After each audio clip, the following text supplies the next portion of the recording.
Okie dokie. Let's see if we are live.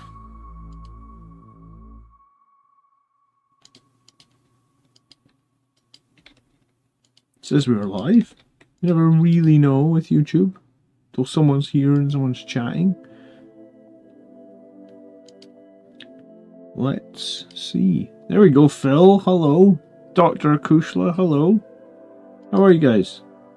We're live on Twitch as well. Looks like we are. Cool. Cool. Miles, good evening. The Legion, good evening.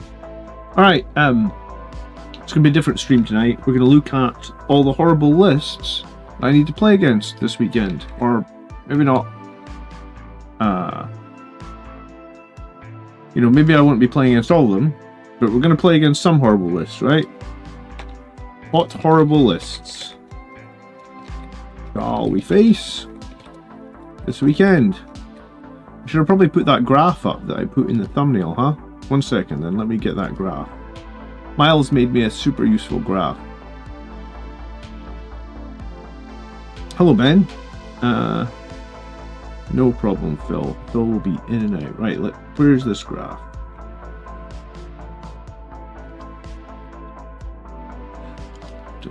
Dun. I feel like I was organized, but apparently not. Hold on. Here we go. Let's get the graph. Cool, I've got it. Alright, open a new tab. Here's the graph. Tyrannid 3, Imperial Knights 4, Necrons 3, Tau 4, World Eaters 1, that'll be Andrew. Aeldari 2, Death Guard 1, that will be Colin. Space Marines 9, 3 of which are the legendary Blood Angels. The other Space Marines, we don't really care about them. Better say that before Marius joins the stream, right? Votann 1, Sisters 1, Chaos Knights 2, Emperor's Children 1, Custodes 2, Grey Knights 2, GSC 1, that will be Miles. We're trying to avoid this matchup. Yeah. Guard 1. I wonder what that is. I hope it's not Bridgehead Detachment, because I'm still having nightmares about that detachment. CSM 2, Tyrannid 3. Surprised there's only one Dark Angels list. Do you know what? I'm surprised there's only one Death Guard list, because their rules look bonkers. All the famous Mojok pie charts. Are they famous? I didn't even make this pie chart. Hello, Neman. How you doing? This was made by Miles. I think it's because Miles is looking for a Miles is needing me to drive him to the event, so he's trying to help me out. Surprised there's 4 Tau. Yeah, it's ITC terrain. Is Tau even good on ITC terrain? Because ITC terrain... Well, we can have a quick look at the map pack. ITC terrain is pretty... dense. Let's just say it's dense. Lack of firing lanes.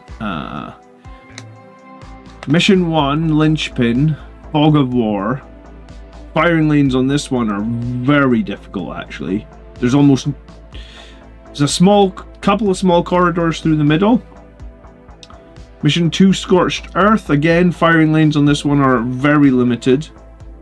Probably even more so limited than the first one. Mission 3, Taken Hold. This is the mission I played last week on stream. It's got some firing lanes in it. It's better.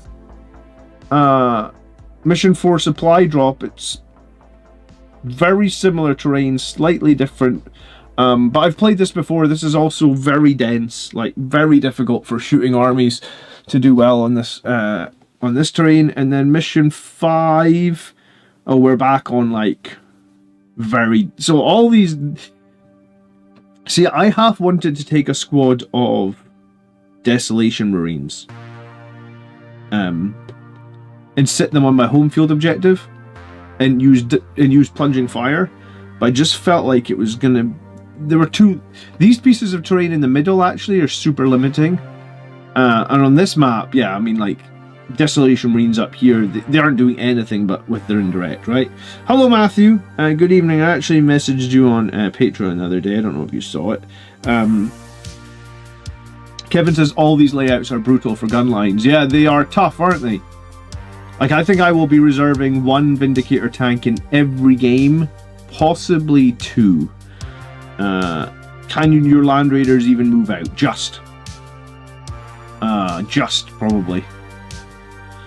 I mean, I think if a general rule of thumb is if a Land Raider is overhanging it like the tiniest bit, usually your opponent will make the concession to let you get your tank out of your deployment zone, right? Like, hopefully that's not the case. But yeah, these are tough maps for armies like Tau, right? This will be the first ITC terrain I've played in a while, because I think the event I did January was GW terrain.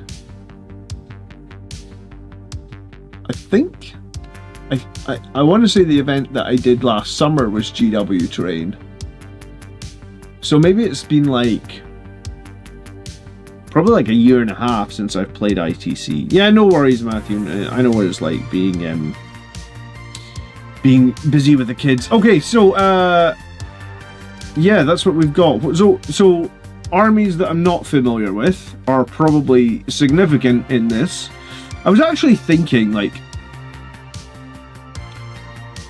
I know every Sunday night at the moment we do the Blood Angels Army show, but I was thinking maybe what we should do is, like, once a month do a different show where we submit armies that have been difficult to play against, and we switch it up, right?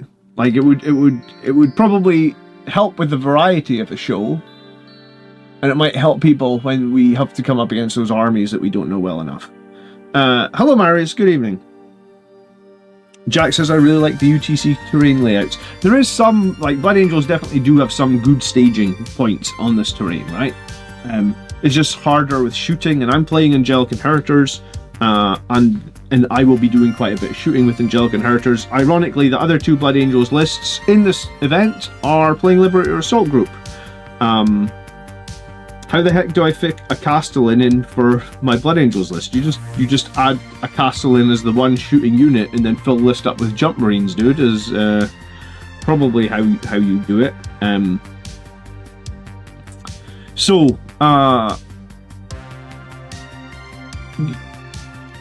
I'll make a list at some point that has a Castellan. Alright, should we just go through alphabetically? Maybe. Or should we do by faction? I think we'll do by faction. Can you search by faction on this? Oh, cool, you can. I didn't know that. Alright, let's start with Imperial Knights. We've got 4 lists. How do I see the lists? It's this button here, isn't it? Cool. Right, let me find where the Imperial Knights were on the chart so I know where I'm working from. Alright, so we're starting here on Imperial Knights. So it'll be Knights, Necrons, Tower. Let's start with Knights. First list. And I've had a very, very quick glance at these lists. But I need you in chat. If you play these units often, please tell me what I'm missing. If I dismiss something and say, oh, I'm not scared of a Knight Paladin, for example, and there's something that I'm missing with the Paladin, then please shout out in chat so I know what to look for.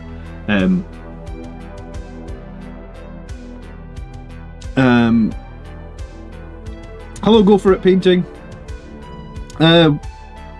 May I ask what you think about the Repulsor Executioner?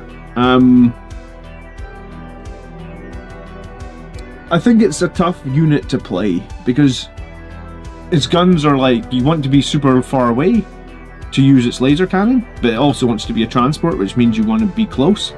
So the Repulsor Executioner, the reason I think we don't see too much play of it is it's like, it's a little bit confused in what it's trying to do. Is it trying to be a long range anti-tank, or is it trying to be a close range transport? I don't think it's a horrible unit. I've played it. I just don't know if I feel like it's worth 220 points. I think if I was going to pay 200 plus points for a transport, always find the extra 20 points and take a Land Raider. Alright, if you get some value out of tonight's video at any point, please do hit the like button. Alright, first Knight list. A Castellan. So that's very, very deadly, very, very shooty. An Errant Not too familiar with that, but the thermal cannon I'm sure will do good work, right? Let's just check the Knight Errant. Thermal cannon. Melta 6, man. Oh, Melta 6, lovely. Okay, so the Knight Errant is a pretty nasty thing to have to contend with. It's going to be 12 toughness and 22 wounds as well. I'm glad I changed to put some Vindicator tanks into my list at the last minute. Okay. A Paladin. Rocket pods, battle cannon, so probably good at killing like Blade Guard, Thunderstrike Gauntlet, and then 2 Helverins, 3 Armigers, 3 Warg Ladies. Okay. So normally, the way that you beat Knights is you kill the little ones, and then they just have the big ones and they're unable to do enough actions or score secondaries or all that sort of good stuff. But 3 big Knights is pretty scary. The Castellan's T13, right? So the Knight Errant is T12, the Castellan is indeed T13, the Paladin, I think it's only only T12, cool. Only T12. The invulnerable saves don't kick in against melee, so we want to be charging these with Sangre Guard probably. We probably need to hit them with like 2 Vindicator tanks to chip off a load of wounds and then charge them, right? The Errant has a deep strike enhancement. Okay, well, I mean, I do have infiltrators, but Mysterious Guardian, cool. I don't know if I'm playing this list, but I think if I'm playing this list, I may be tempted to put the Land Raider into reserve, because I do not like the Land Raider's chances.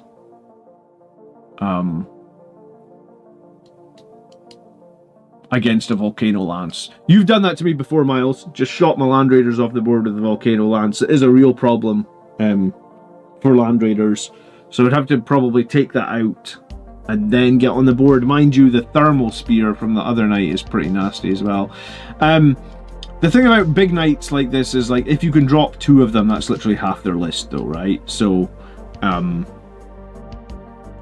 potentially, I mean, I'm going to be rapid ingressing units. I'm going to be doing stuff like that. Okay.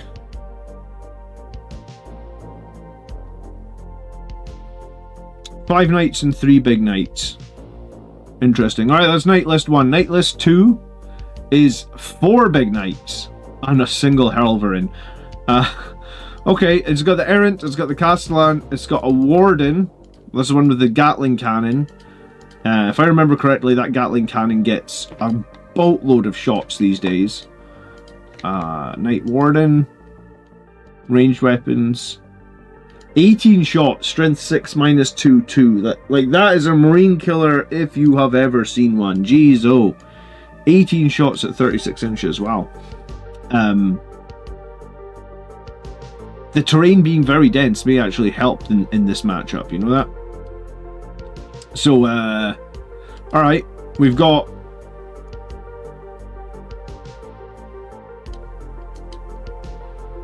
a Valiant, Shieldbreaker missiles, the Harpoon, Twin Siegebreaker cannon, Meltagun. I'm not familiar with the Conflagration cannon, but I'm sure it's going to be nasty.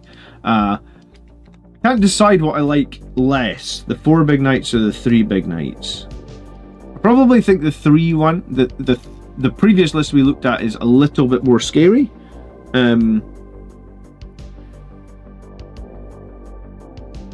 But yeah, so okay, I wasn't expecting to see so many stat check Knight lists, so it's 2 pretty stat, like, you need to be able to do a lot of damage into toughness 12 plus to kill these things. Blood Angels don't have too much stuff that do that right now.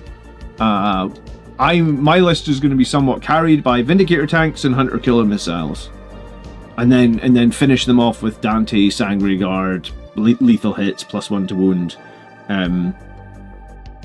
How would you play into a Knight list with a ton of Armiger and Helverin spam? Says Eagle Shadow. The way you beat that is you need to be able to kill like 3 Knights per turn. If you let's say it's turn 1 and you kill 1 knight and you leave 2 knights on low woundage, you're going to have a hell of a time beyond that initial turn, right? Like, I've played knight lists so many times where you've lost, and at the end of the game you look at the battlefield and then run around with 4 knights, 5 knights on 1 or 2 wounds, and that's literally the difference between winning and losing. You beat the armiger spam by killing 2 or 3 armigers, probably 3 every battle round. And if you can't kill 3 every battle round, they probably just win because they have OC 8 on every armiger, and they've got friggin' 15 of them or something, right? Like, what's 2,000 divided by 150? Because that's how much an armiger is, give or take. Yeah, so they've got 13 or 14 armigers. They're OC 8. I mean, do the math, that's like 100 OC. I'm pretty sure if you add up your entire list together, you're nowhere near 100 OC, right? I bet you if you add up my whole list together, I bet you it's not even 50 OC. So quite often they can just put 2 knights on an objective, be like, haha, I'm 16 OC, do your worst. And the question is, can you kill 2 of them, right? The guns on the Valiant are dangerous, says Tyrannid. Alright, let's look next. This next list is Canucks Res, plus the Certus Knight Lancer. Not too familiar with the Certus Knight Lancer.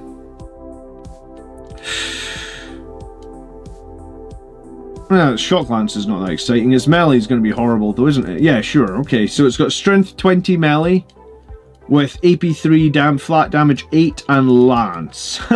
Strength 20 Lance hitting on 2s. That's the weapon profile you need, isn't it? Jeez, oh. So this thing wounds toughness 19 on 2s. Not that anything is toughness 19, but if there was an enemy that was toughness 19, we wound it on 2s. We hit on 2s, we wound on 2s. Cool. Like it. So he's got Canis Rex, who is a bit of an all-rounder, good in melee, good at shooting. A very, very good knight in melee. 3 Halberds, 4 Warglavies, a Calidus Assassin, and a good old Voidsman at arms. We've not seen them for a while since they got put up at 50 points. It one-shots most tanks easily. Yeah, I would say it one-shots most tanks easily. Hitting on 2s, wounding on 2s. You have to be very unlucky. I mean, the only thing maybe is you could Armor of Contempt and hope that you get a little bit lucky. It was only AP 3, right? Was that right? Yeah, AP 3. I mean, that's his weakness. Whoa, it's weakness, AP 3. Hello, Lewis. Good evening. So that's another very stat check list. You need to be able to kill, what is that, like 7 armigers? 2 big knights. Okay. Knight list number 4, Canis Rex, and that Lancer with the Deep Strike enhancement. Then Helvern, Warglavy, an Inquisitor, a Sisters of Battle Immolator, and a Sisters of Battle Squad. So he's going to use the Immolator and the Sisters of Battle Squad to try and do sticky objectives on top of... Because I guess he doesn't actually have that much to hold stuff, but 6 armigers. Sorry, I've got hair in my face. And 2 big knights. So it's more knights lists than I expected to see. Like I said, knights are a challenge. You either start dropping them consistently or you lose the game.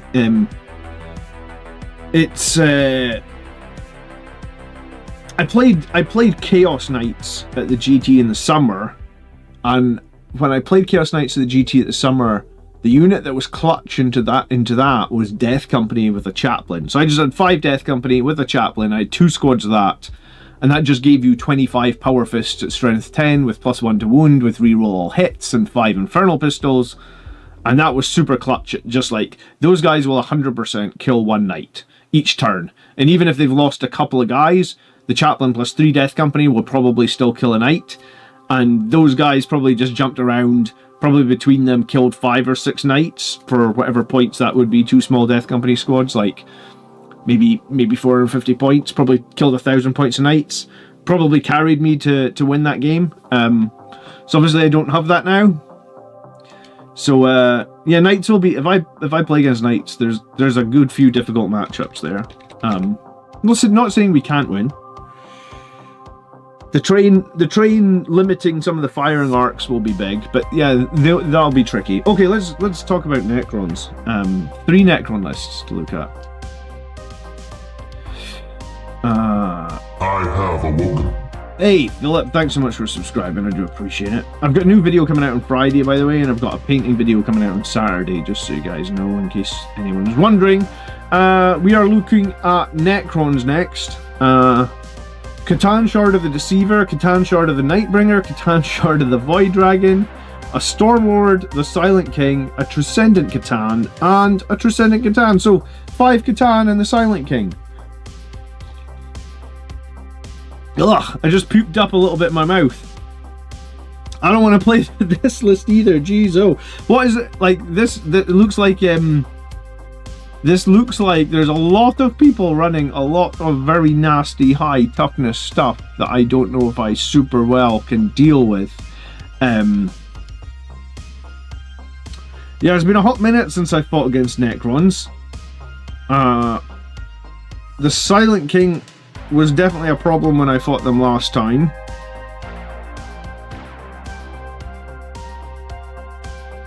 And 3 Catan and the Transcendent Catan. I'm not super familiar with it. I don't think I've fought Transcendent Catan before. So, toughness 11, 4 up save, 12 wounds. Assault weapon.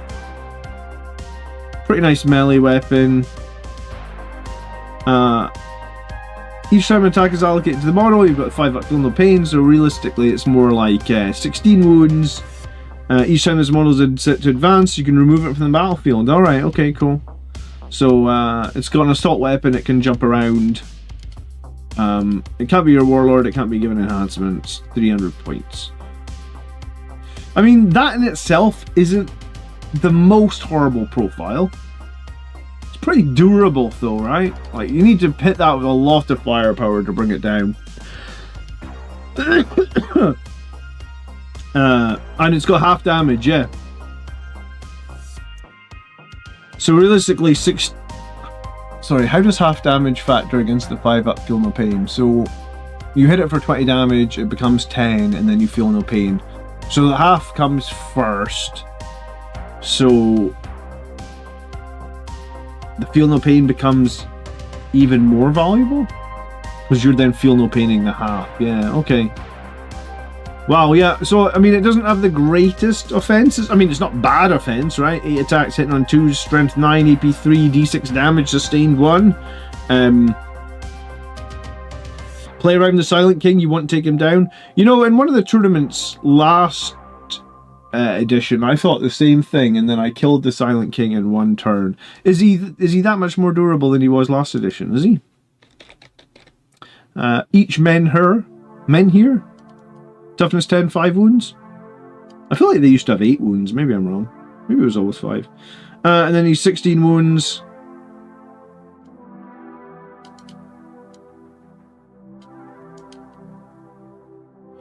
Reroll wounds. Ignore modifiers.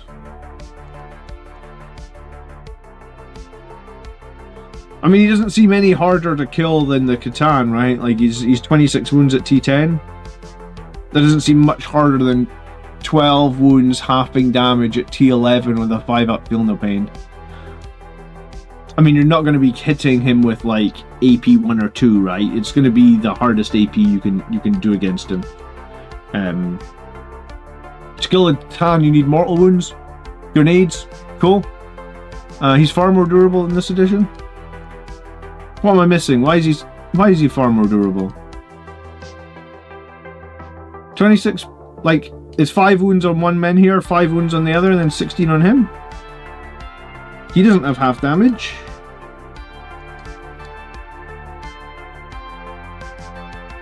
$420 points. Interesting list anyway, like, I don't really want to play 5 Catans and the Silent King. That isn't going to be the funnest game for me. I don't know if I deal with that very well.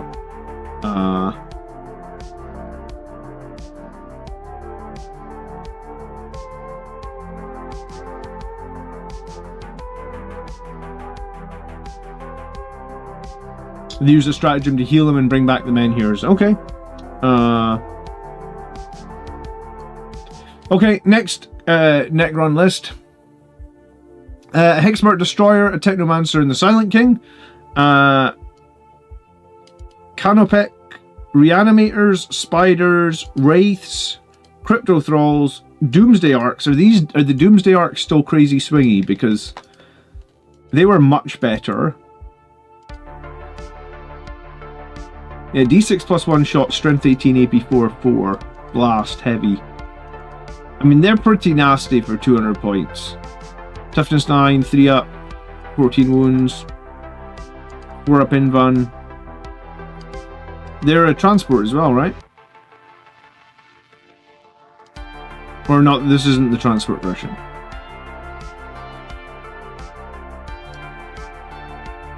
Alright, in your movement phase, if it remains stationary, it also gets dev wounds.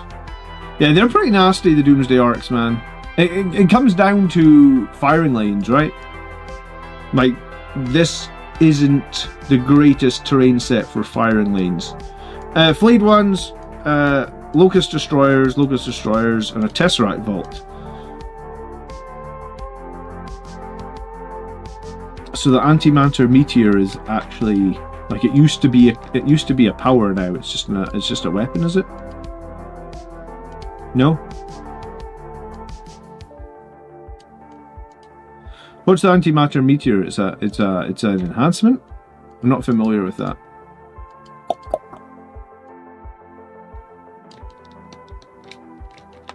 Ghost Arc, sorry. They're Antimatter Meteor. No, I'm not seeing it.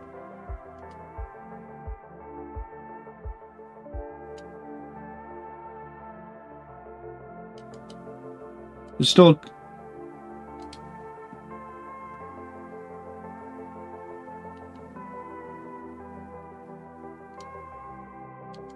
Yeah, okay, I'm confused. What is this? Or is this isn't even Tesla spheres, armor. Is there multiple versions of the Tesseract for?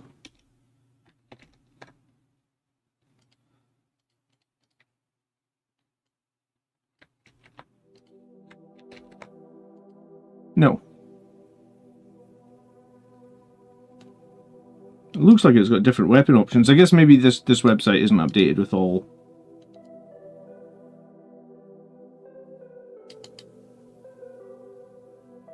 You'll check the codex. Yeah, I'm not familiar with. I mean, I haven't fought. Andrew had a Tesseract Vault, so I fought last time I fought a Tesseract Vault like 4 years ago, probably.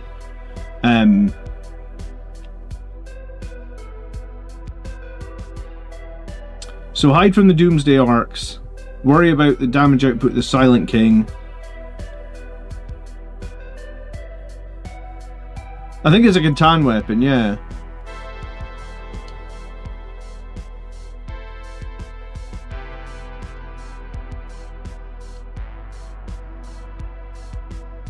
World Eaters are actually pretty strong if you take the Forge Fiends and the Hellbrutes, I think. It's a Star Shatter one. Okay. Star Shatter has been very good.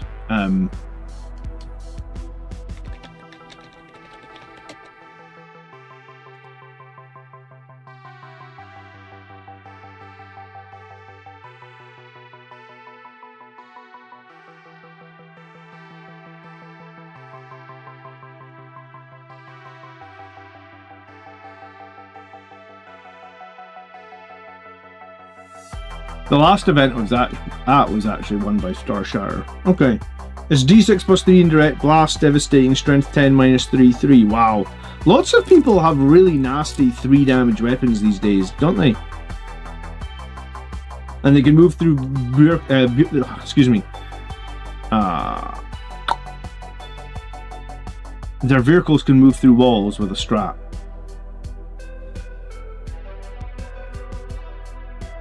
Yeah, I'm worried about the Doomsday Arcs. I think that the flat 4 damage on them is very, very good.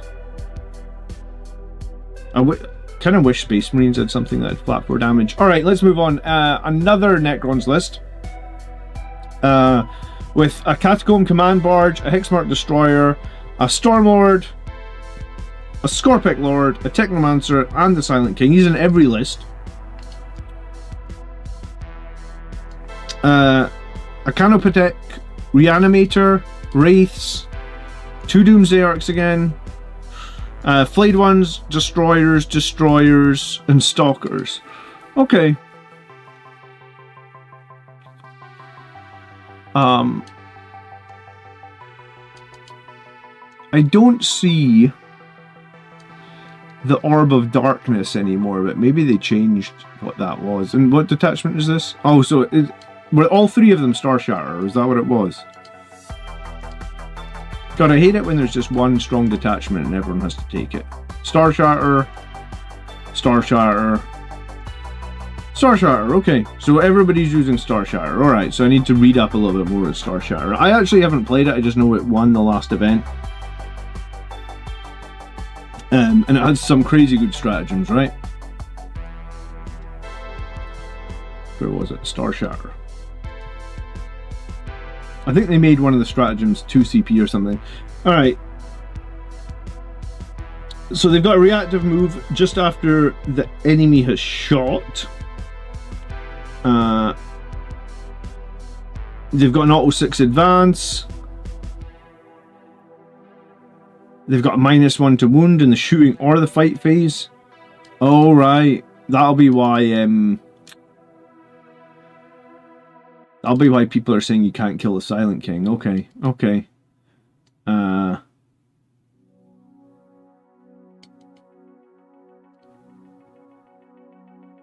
They've got an add 1 to wound in the shooting or fight phase.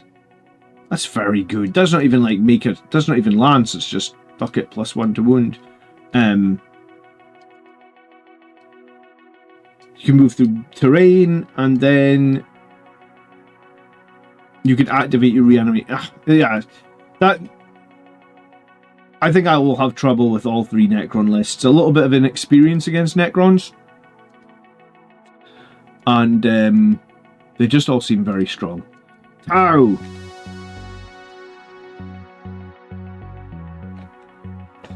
Oh, Alan's playing Tau. Alright, cool. Me and Alan had a game at GT in Elgin maybe like 2 years ago. He was playing Admech. I guess he's not playing Admech right now. I don't think there's anyone playing Admech right now, but there's no one at this... Surprise, surprise, there's no one at this list. Or this event playing Admech. What a surprise, huh? Alright, where's Alan? Let's start with Alan. Oh, head up. Sorry. Okay, 2 Fireblades and Shadow Sung, Breachers, Breachers, Devilfish, Devilfish, Battlesuits, Carnivores, Riders, Pathfinders, Piranhas, Battlesuits, Battlesuits, a Skyray Gunship, and a Skyray Gunship. This is an interesting list. I don't know what makes this list strong. Kion, what is Kion the one that's early game? No, that's the late game one. Alright, from the 3rd battle round you get sustained 1, or you get sustained 2 into spotted units. So you're actually kind of weaker in the early game with Kion.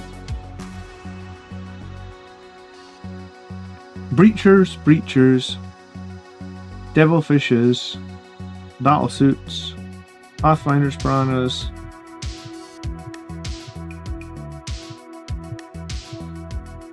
Stingwings? I mean, this seems like a pretty balanced list. I actually don't know, like, I don't know if there's anything in there that I'm familiar with that is super scary. I'm not really familiar with the Skyray gunships. Smart missiles, carbines, accelerators, 3 Seeker rockets. Anyone super familiar with that? That seems like an okay balanced list. You know what, I'll say that. I'll probably play against it and get beat, but hey, I imagine the Breachers are in the Devilfishes. You get some stealth suits to do some spotting / marking. I mean, you've got just a few small units of battlesuits. There isn't a Riptide in this list though, right?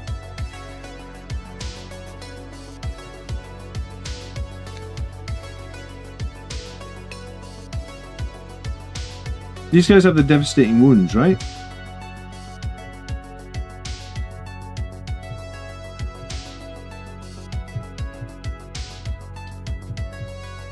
Yeah, until the end of the phase.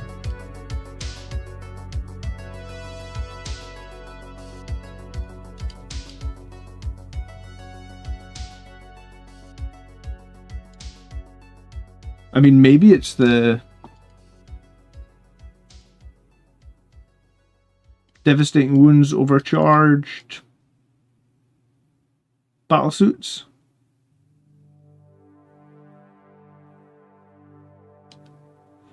Yeah, okay. I mean, I want to say I usually do pretty well against Tau because I usually try and hide from them and then charge them from obscure positions, but I guess we'll see. Alright, next Tau. Farsight, Shadowsung, Cold Star Commander, Breachers, Devilfish, Crisis, Fire Knife Battlesuit, Crisis, Starscythe Battlesuit, Crisis, Sunforce. So you've got the 3 variants of the battlesuits in there. A couple of the Ghost Keel battlesuits. The Hammerhead gunship, I mean, that's going to be useful for him for sure against all those Knight lists. Kroots, Pathfinders, Piranhas, Riptides, Stealth Battlesuits, Vespids, Stingwings. Yeah, I mean, I haven't played against Tau a whole lot this edition, but I feel like these are sort of lists that I'm... Like, when I play Tau, I'm usually up against... What's the name of the thing? I feel like everybody always has them when I play against them. Not the Tiger Sharks. I've played against Storm Surges. Maybe it's the Storm Surges are just not good this edition? Too many points or something? I feel like I always end up playing against Storm Surges. 400 points? Maybe they're just not good enough this edition? The one with the 2 ghost keys is going to feint you in the wrong direction. Ghost Keel?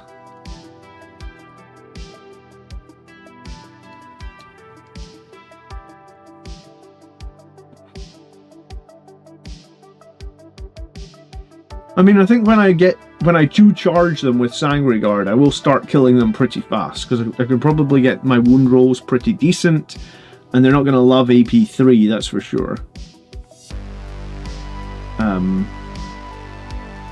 Normally I worry a little bit about the Flamer variants of battlesuits, but he's only got 1 squad of 3. I think they're the Fire Knives, right? So I just shoot the Fire Knives?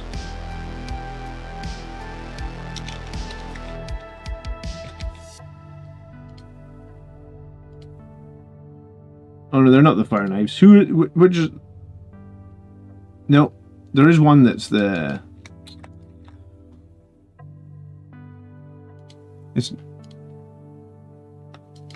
Of course, it's the last one I pick. Starscythe. Yeah, I mean, I played against these before. They do get a lot of flamers.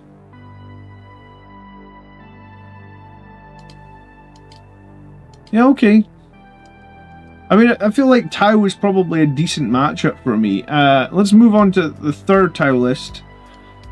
Firesight, Cold Star Commander, Enforcer Commander, Breachers ×10, Strike Team ×10, Stealth Battlesuit, Stingwings, Broadsides are what I usually play against. Yeah, with the long range devastating wound shot or whatever it is. Fire Knives, Star Scythes, Sunforge.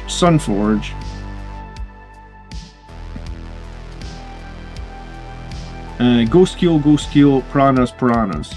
Yeah, I mean, most of the Tau lists actually look pretty balanced. I mean, it's good to build balanced lists for tournaments, I feel like.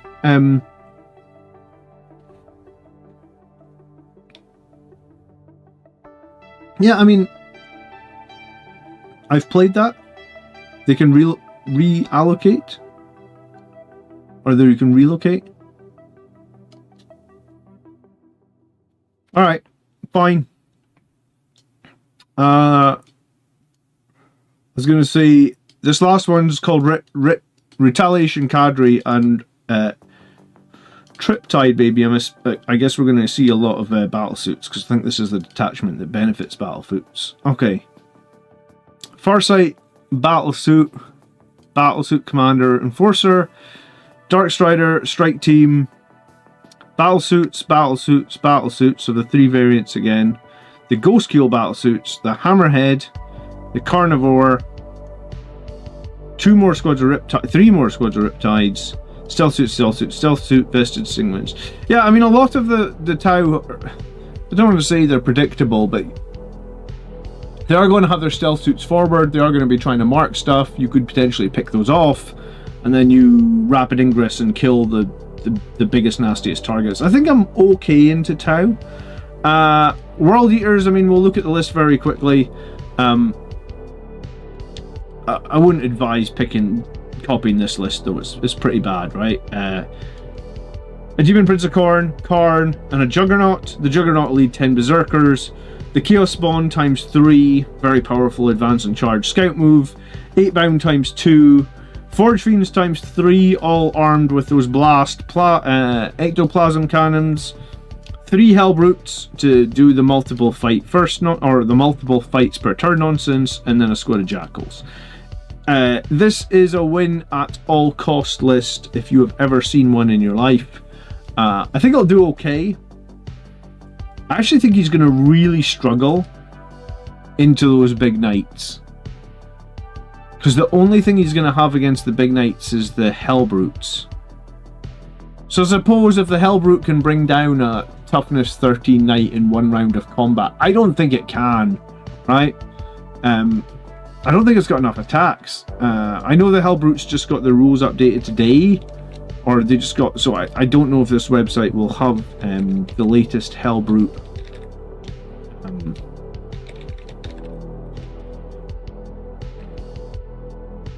Yeah, I don't know if this website will have the latest World Eaters lists. World Eaters rules, sorry. Yeah, so he can take 2 melee weapons, so he can get 9 attacks on the charge, but he's only hitting on 4s. So that would become like 5 hits. Wound the knights on 3s. The knights probably... So 5 hits, wounding on 3s. Let's say he gets 4 wounds. The knights save at AP 3. So yeah, I mean, if he goes into any melee knight, right? Like...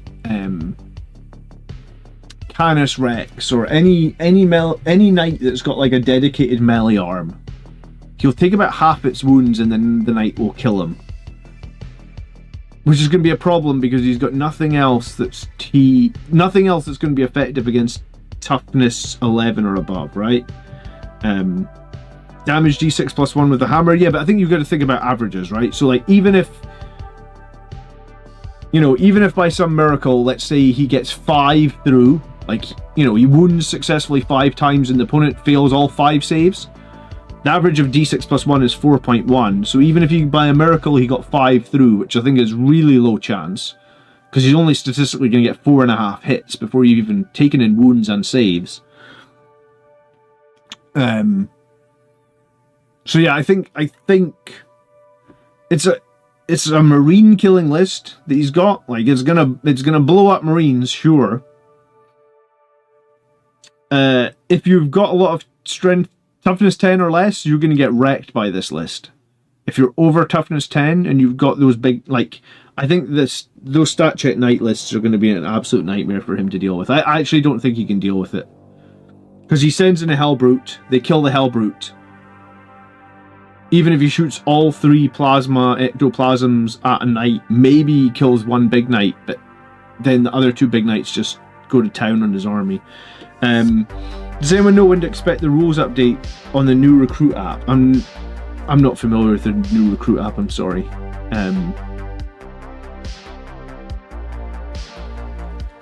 Andrew's made a list to stop you.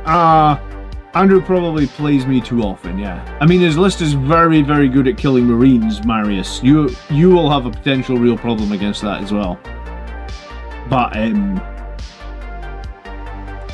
if you're above T10, he can't deal with you. Or if you're above T10 and you can fight back against his Dread Knights, he can't deal with you. Okay. Aeldari. God, I've got the Aeldari Codex, and I've got an Aeldari army now. I know nothing about Aeldari. That's on me.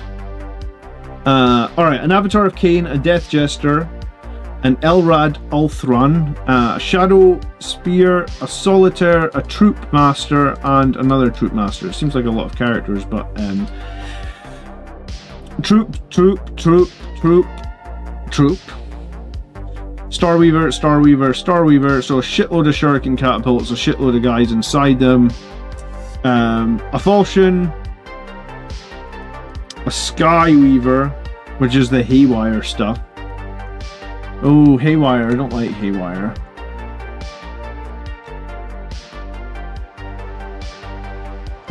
Hold on a minute. Is this Eldar or is this... I mean, it is Aeldari, but it feels a little bit like Harlequins, you know that? 24 inches, 2 shots, devastating wounds, anti-vehicle 4-up. So in every 4-up, he's just doing 3 mortal wounds to vehicles. Okay. He's got 2 of them. It's not the worst. You -1 to hit them as well.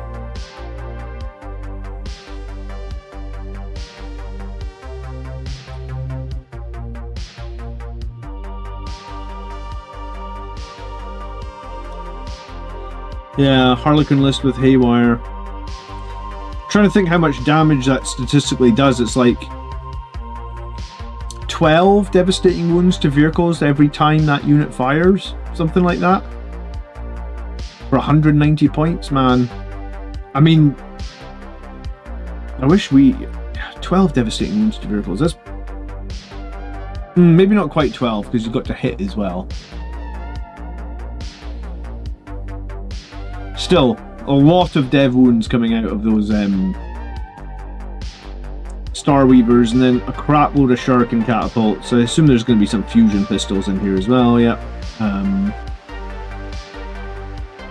And then all your normal Death Jester with his stupid sustained, an avatar.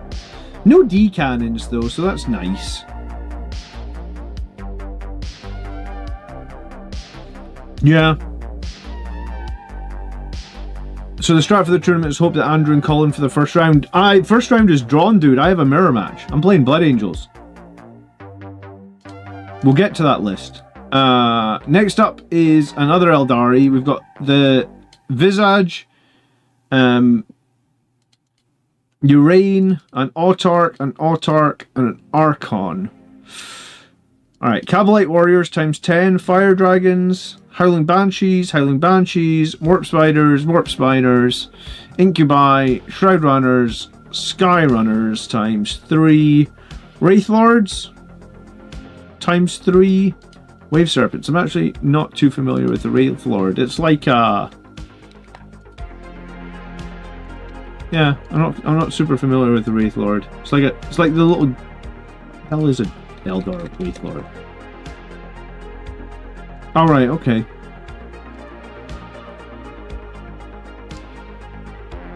What was it loaded out with? 140 points. A Ghost Glavey, Fists, 2 Flamers, and 2 Bright Lances. Bright Lances are basically last cannons. So... oh, but they're last cannons with an extra point of damage because they're Eldar, I guess. It's melee. Fists aren't super scary. And the Glavey is D6+1. Abilities.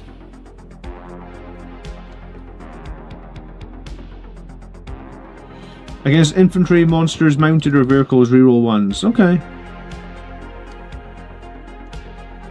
Oh, and he's also like a buff token for... oh no, if he's within 12 of a Psyker, we get to... oh right, yeah, because the Wraiths are supposed to be like inanimate constructs, and they get buffed by... because there's no one quote-unquote piloting in it, and they get like buffed by the psychic presence of the Eldar. Okay. Yeah, I do know something about Eldar. I worry a little bit less about this one than the Harlequins list. I think the Harlequins list has a lot of very tricksy characters, and they're also very, very fast. And having played them a few times, their damage, like, yes, they're wearing paper armor, but their damage output is damn scary. I think games against Harlequins go one of two ways. You roll over them, or they roll over you, really. Because I think, like, me and Miles, we used to play that Miles a lot, right? Where you were playing Eldar, and the amount of games that went like either you would go first and you would just stomp all over me, or I could potentially go first and stomp all over you. I remember we played at a tournament and I deployed pretty aggressively, hoping to go first. I did not go first, and Miles shot damn near half my army off the table in turn 1, and it was pretty much game over. But the opposite was true, that if I had gone first, I would have gone super aggressive and given some serious hurt to him. So it was like, you're damned if you do, you're damned if you don't. Yeah, I was running Guilliman back then as well. Guilliman with his 3-up invuln save. And I don't know if you killed Guilliman in turn 1, but I think you maybe put him on 1 wound. He was standing next to a tank. I think you killed the tank as well. Or maybe you did kill Guilliman in turn 1. Yeah, it was brutal anyway. Alright, Death Guard. And this is a list I don't want to face, for sure, because I think it's undercosted. You've got Lord of Vigilance, you've got 2 of them. They have a new ability where if they can see you, I think they get to reroll hits at blast weapons. So this is very, very powerful if you have blast weapons in your army. And guess what? He's got 3 Plagueburst Crawlers, which will all be blast. Mythic Blight Haulers for 90 points. I looked at these. I think these are grossly undercosted for 90 points. This is a toughness 9, like 10 wound vehicle, with a missile launcher and a multi-melta. They get +1 to wound. Right? Maybe it's updated. Let's see. Toughness 9, 10 wound, 3-up, 5-up, with a lethal hits multi-melta that has strength 9, and a crack missile, and a gnashing lethal hits jaw, with +1 to wound against monsters and vehicles. It's +1 to hit as well against monsters and vehicles. I thought it was just +1 to wound. Maybe it's both. For 90 points. I think, like, this thing is 10 more points than a Rhino. It's got an invuln, it's got 1 less wound, but in giving up that 1 wound, you've got 2-shot multi-melta and a missile launcher and a flamer type gun and +1 to wound and hit against monsters and vehicles. I don't know, man. Death Guard are good right now, eh? So we've got 3 of those, we've got 3 of the PBCs, we've got 3 of the undercosted bloat drone launchers, which are also stupid. Like, these things are way better than 100 points. The floated bloat drone's at 90, maybe we'll let them off with that. The Defiler for 165. You know the Defiler in World Eaters was like 245, right? I don't know why this one is 80 points cheaper. And then Death Shroud Terminators, yeah, sure. I noticed that they're penalised now, actually, for taking the Death Shroud in squads of 6s. They're cheaper to take them in squads of 3s, which is backwards to the way that Blade Guard and stuff work, or Sangreek. Like, Blood Angels were penalised for taking small squads. Death Guard shit's cheaper when you take small squads. I guess it's so people don't take all the... So people don't take all the Death Shroud Terminators. This is a very, very strong list. It's one that I'm wanting to avoid.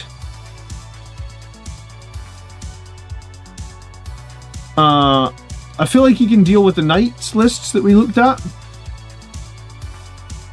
Can he deal with the 5 Catan? I think he can deal with like, and I know Colin also beat World Eaters last night. He's beat me as well. I don't know how he did against Miles, but yeah, I think Death Guard are a very, very good spot right now.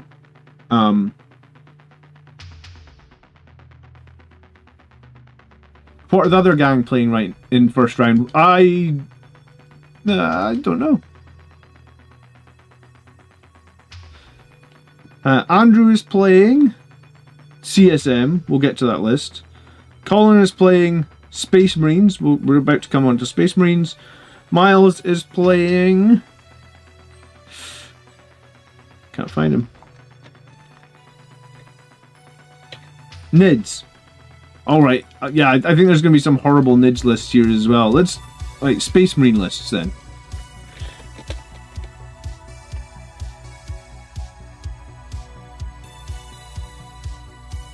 So we've got 4 generic Marine lists.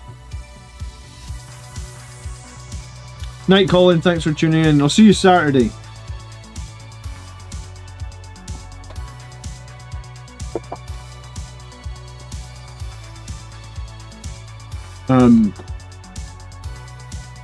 What do you mean I must be logged in? I am logged in.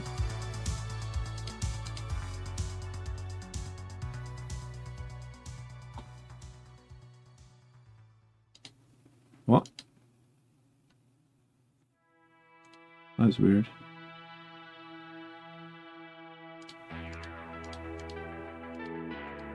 I'll close everything and start again.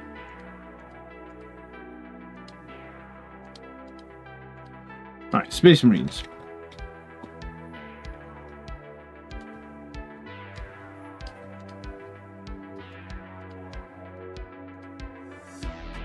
Hey, but at least I'm looking at what I'm playing against. This is why Colin and Andrew never do well in events, right? Because they never research what they're up against. And like, there is gotchas in 40k, and you will make mistakes if you don't know what you're playing against. Alright, Captain in Gravis Armor, Lieutenant in Combi Weapon, Marnius Calgar, Rabute Gilliman. Conan, what is best in life? What is best in life is to see the lamentations of the Death Guard as you crush them below your feet, right? 3 Ballistus Dreadnoughts, Company Heroes with Calgar. Gladiator Reaper, I'm not sure I really love the Gladiator Reaper choice, but sure. Infiltrators, an ATV, a unit of scouts, and the double Vindicator tank. Knowledge is power, exactly.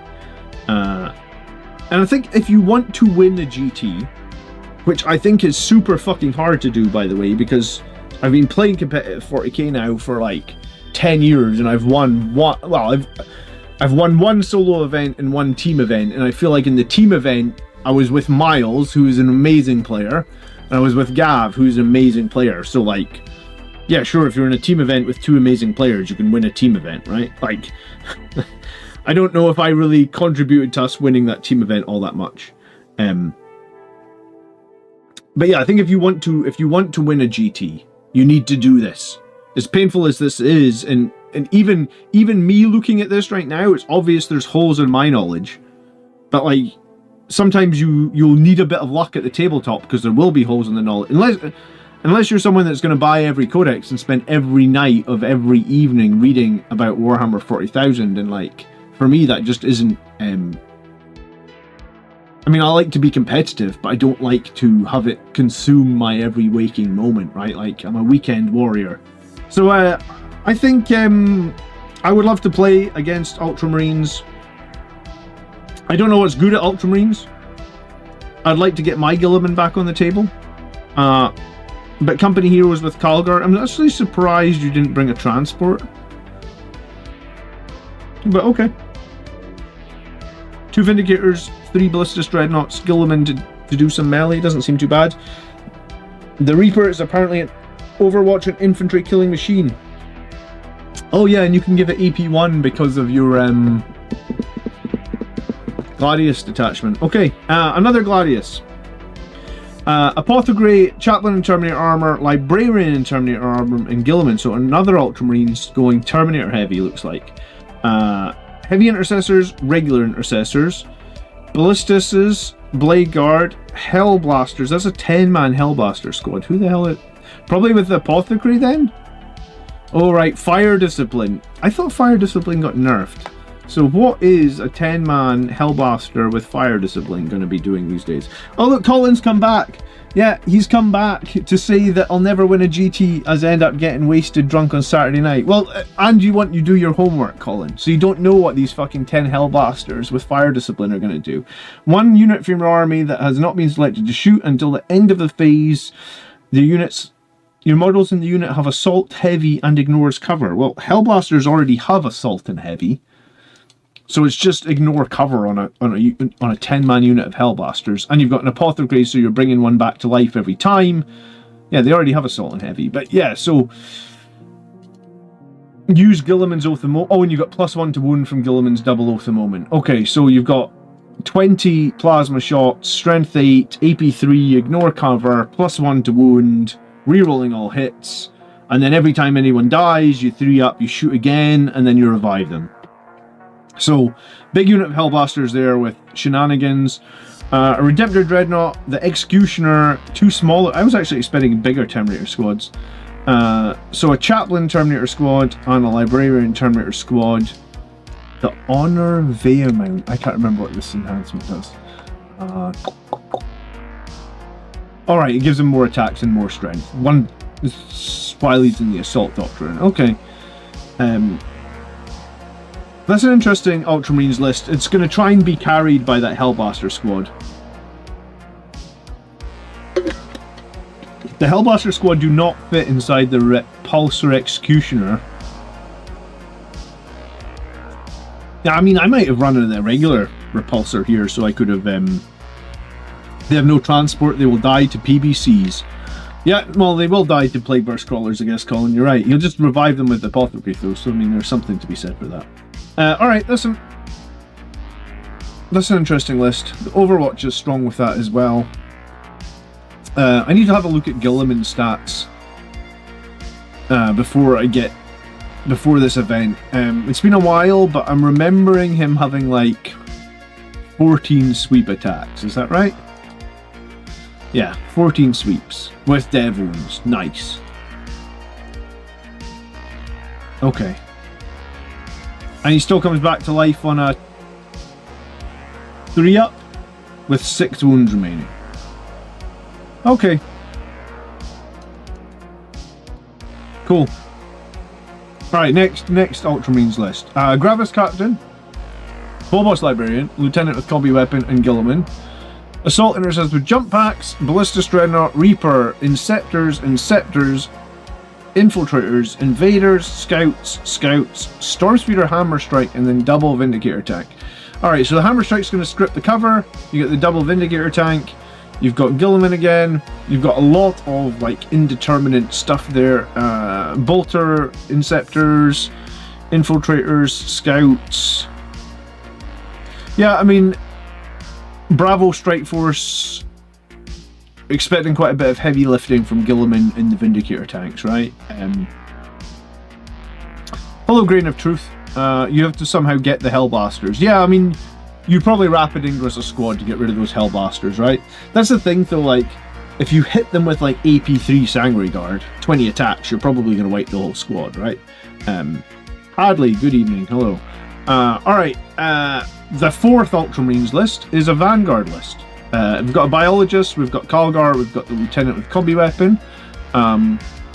We've got 6 Aggressors, we've got Ballistus, Brutalis, Bolter Inceptors, Infiltrators, a Land Raider, Redemptor Dreadnought, Scouts, and a Stern Guard Veteran squad. Okay, so Vanguards, you're -1 to hit, you're always in cover, so you've got a bit more durability on those Redemptor Dreadnoughts, maybe on your Land Raider, maybe on your Brutalis Dreadnought, maybe on those Aggressors. Okay. I haven't fought Ultramarines in ages, so I would really like to fight Ultramarines, quite honestly. Someone's playing Black Templars, so let's check that. They're brave, because Black Templars' win rate right now is horrific. And someone's playing Dark Angels, so let's check Black Templars and Dark Angels. And then we'll look at Blood Angels. So, Black Templars, Grilmaldus, Helbreck, 2 Judasar, so 2 fight first. Assault Intercessors, 2 Black Templars, Impulsors, Assault Intercessors with Jump Packs, Blade Guard, 2 small squads of Eradicators, small squad of Plasma Inceptors, Primaris Outriders, Primaris Sword Brethren, Scouts. Oh, dude, this list is gonna... Yeah, this is why Black Templars are struggling. I feel like, man, like... This list just does not deal with high toughness stuff, right? Unless the Sword Brethren are going to do that, and I'm pretty sure they're not. How are the Sword Brethren armed? 1 Thunderhammer, 1 set of Lightning Claws. 2 power weapons, yeah. So this... Yeah, Black Templars are in a rough spot, dude. Like, yeah, they got some fight first. Yeah, they got, like, some Eradicators and some Plasmas, but then most of their other stuff is just gonna really not set up to deal with armor. And, like, there's far too many lists in this event already that are, like, I don't know how you kill Catan with this list. I don't know how you kill Big Knights with this list. Yeah, I wish Andrew Brew, I don't know him, but I wish him the best of luck, because I don't know how you deal with a bunch of the stuff that we've already seen with what you have here. And it's nothing against Andrew, it's just like their codex has not got a ton of options. They have access to a ton of lethal hits. I don't think a ton of lethal hits is going to help against all those Catan and stuff running around. I just don't think they can do it. Black Templars do have like a 37% win rate. We've got a Stormlands Dark Angels list next. I can't remember last time I fought Stormlands either. Ancient and Terminator Armor, Azrael, a Chaplain on a Bike, and the Fight First Judas are unit of Jump Intercessors, unit of Regular Intercessors, a Brutalis Dreadnought, a 5-man squad of Deathwing Knights, a squad of Inner Circle Companions, a Land Raider, Outrider Squad, a Repulsor, Scouts, and Stern Guard, 10-man Stern Guard. So 10-man Stern Guard, probably attached to... Maybe they'll just be hanging out with Azrael. I actually don't know who Azrael can attach to. Can he attach to Stern Guard? Yeah, maybe. He gives them all an invulnerable save, right? Or... Oh, he gives them all sustained. Oh, yeah, okay. So I think that's probably the play, right? Like, they're inside the Land Raider or the Repulsor, you get sustained on 10 Stern Guard, you can get a bunch of devastating wounds. I assume that we've got a crap load of bolt rifles for the dev wounds and the... I was going to say, I think he's messed up, actually. I think he was allowed to take 2 heavy bolters in that Stern Guard squad, and he hasn't taken any. I don't know if that was a mistake, but like, I'm convinced Stern Guard get 2 heavy bolters, and the heavy bolters in Stern Guard also get devastating wounds. Yeah, so he's given up 4 2 damage. Like, if you compare them to this, he's given up. Like, that's got to be a mistake. He's given up an extra shot, and every shot does 1 more damage. Does the sustained work with the firing deck? Yes, it would work with the firing deck because the weapon profile gets added to the vehicle, but he's got like a Land Raider and a Repulsor, which neither of which have firing decks. But yeah, that's what my Black Templar friend uses against Knights. And does he beat Knights with that? Because I feel like that would be a very tough ask. Maybe I'm wrong. Okay, Stormlands. Yeah, I mean, I think if you can jump the Stern Guard veterans, I think you'll be okay against this list. I think they're the ones that I'd worry about the most. Land Raider, Repulsor, I guess you have to worry about them somewhat. Deathwing Knights, be a bit durable, but I mean, Vindicator Tank could be very useful against Deathwing Knights. Are they 4 wounds pop these days? I think they are, because they've got the Storm Shield, right? Yeah.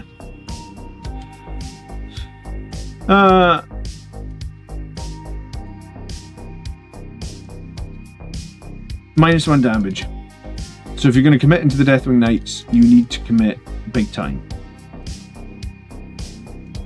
And I must admit, I have never fought against Inner Circle Companions.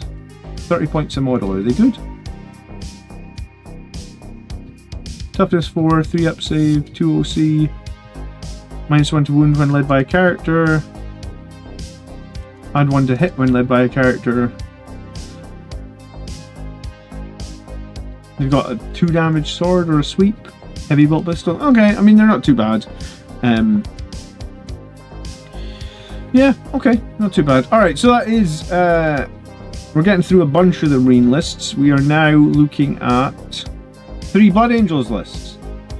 Oh, well, we don't need to look at my one, because I'll be making plenty of videos on my one. So, I'm playing Angelic Inheritors. My first game is against Callum, who is playing Liberator Assault Group, and we've got Ewan playing Liberator Assault Group. So, Callum is playing Fight First Captain, Mephiston, Dante the Sanguinar. I mean, that's a lot of points in my opinion for characters in Liberator Assault Group. It's about 500 plus. 2 units to Jump Intercessors, a Ballistus Dreadnought, a Gladiator Lancer, a Redeemer, 15 Sanguinary Guard, a 6, a 6, and a 3, and then the squad of Scouts. So 1, 2, 3, 4, 5, 6, 7, 8, 9, 10, 11. So he only has 11 drops, right? Like 11 distinct units. That makes scoring quite hard. I mean, I think the game will really revolve around the 2 big units, the Sangre Guard and the Redeemer. If I can deal with those, I feel like I'm in pretty good shape. I also think 6 Sangre Guard are very difficult to play. I'm not criticizing, I'm just telling you. 6 Sangre Guard are crazy difficult to play, right? Because you jump them forward and you kill a thing, and then you've got a 400 point unit exposed standing in no man's land. That's literally how they play. So, I mean, I don't think it'll be any surprise that I will have a unit of Rapid Ingress Sangre Guard, and wherever he puts this 6-man unit, I will Rapid Ingress and charge them. And if it's not going to be a Rapid Ingress Sangre Guard, then it's going to be a Vindicator tank in reserve, or a Land Raider in reserve, and wherever he puts them, I will drop down my Land Raider and I will hit them with 4 las cannons and the multi-melta and the assault cannon, and maybe the guys inside the Land Raider will come out and shoot and charge as well. So I think, having played 6 Sangre Guard multiple times now in Liberator Assault Group, it's like, if we put this into the big knight list, right, Dante and the 6 Sangre Guard jump in, they kill 1 big knight, that's great. But now that whole 400 point unit is literally a sitting duck. One of the other knights just picks it up for literally no loss. And that's the danger, and that's why this is hard to play. Whether or not I can beat this is another question. A lot of people have said that Liberator Assault Group is, quote-unquote, stronger than Angelic Inheritors. Well, I guess, worst case, we'll find out. Very first game of the tournament. And he's got 3 fight first, actually. I don't have any fight first. So he's got 3 things that should counter me pretty hard. So I need to remember that, and I need to kill everything else he's got. And ignore the fight first. Unless I think I can deal with the fight first, right?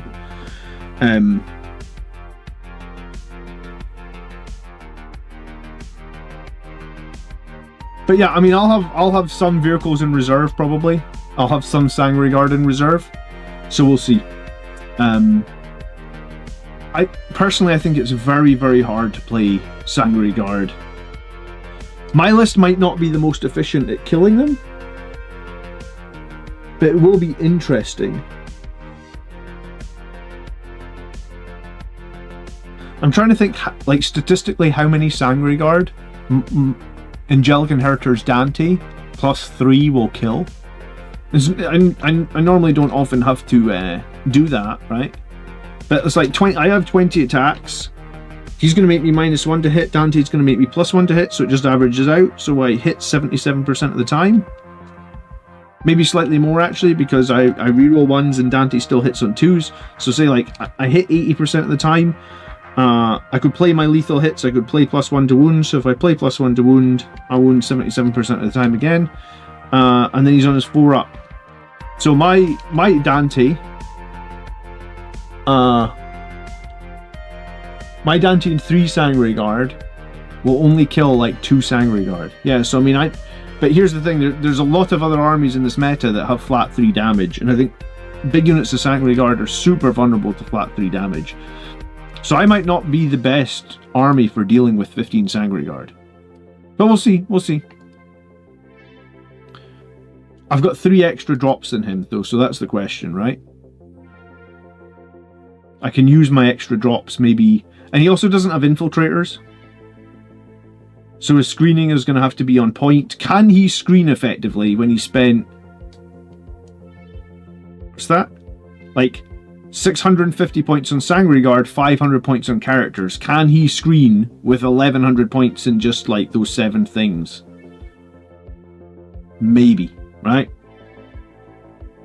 So that's my first game. The other Blood Angels list is the Rage Fueled Captain, the Speed of the Primarch Captain, Mephiston and Dante, so 2 fight first in this.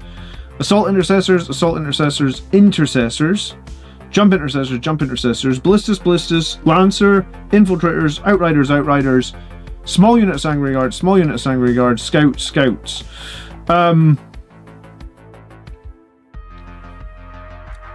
No Impulsor, right? Like, no Impulsor for the Rage Captain?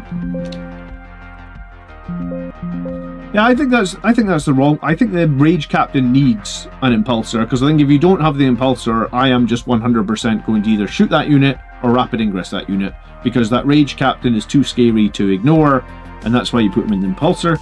So I don't love the fact he's on foot. I am playing this list first, but again, no Infiltrators. Oh no, he does have Infiltrators, and he does have a lot of cheap units, like 2 units of Outriders, 2 units of Jump Intercessors, 2 Ballistus Dreadnoughts, a Lancer. My question for this one though is, like, can he deal with all that toughness 10 Catan stuff? Because a lot of his attacks are going to be strength 6, and strength 6, obviously into all those knights, is wounding on 6s is pretty bad. I think this will. I mean, Blood Angels have a bad win rate at the moment as well. Like, we have a win rate of like 47% in lag and like 43 in Angelic Inheritors. So yeah, I think I'll have a tough game in my first game against Blood Angels, but I think overall, looking at the lists I've seen, this is going to be a hard event for Blood Angels.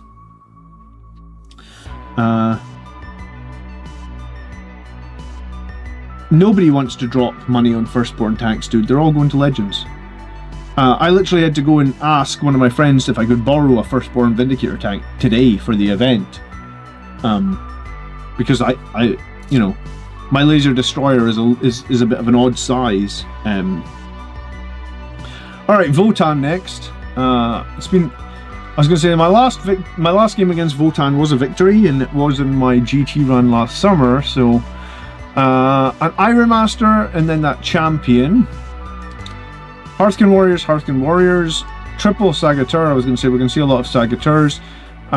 Double Berserkers, Land Fortress. So is that 10 Berserkers in each Land Fortress? Do Berserkers still have fight on death, or what is their nonsense these days?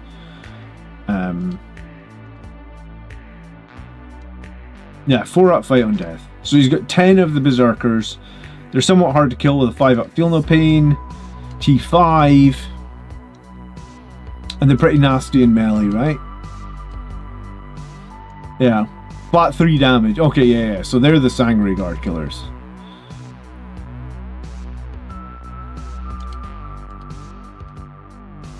Alright, 2 Land Fortresses. Pioneers are like the bikes. 2 squads of Pioneers, and then I have no idea what these are actually. What are these? Or are these like some new kill team unit?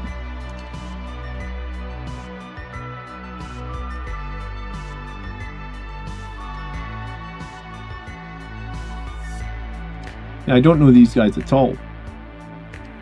They are...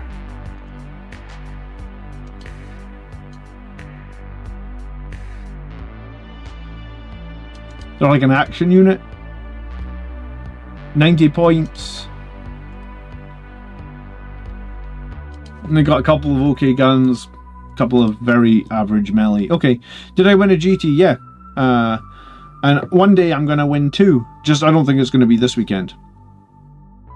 I need another event where Blood Angels are crazy overpowered, and then I'll make it 2. You know.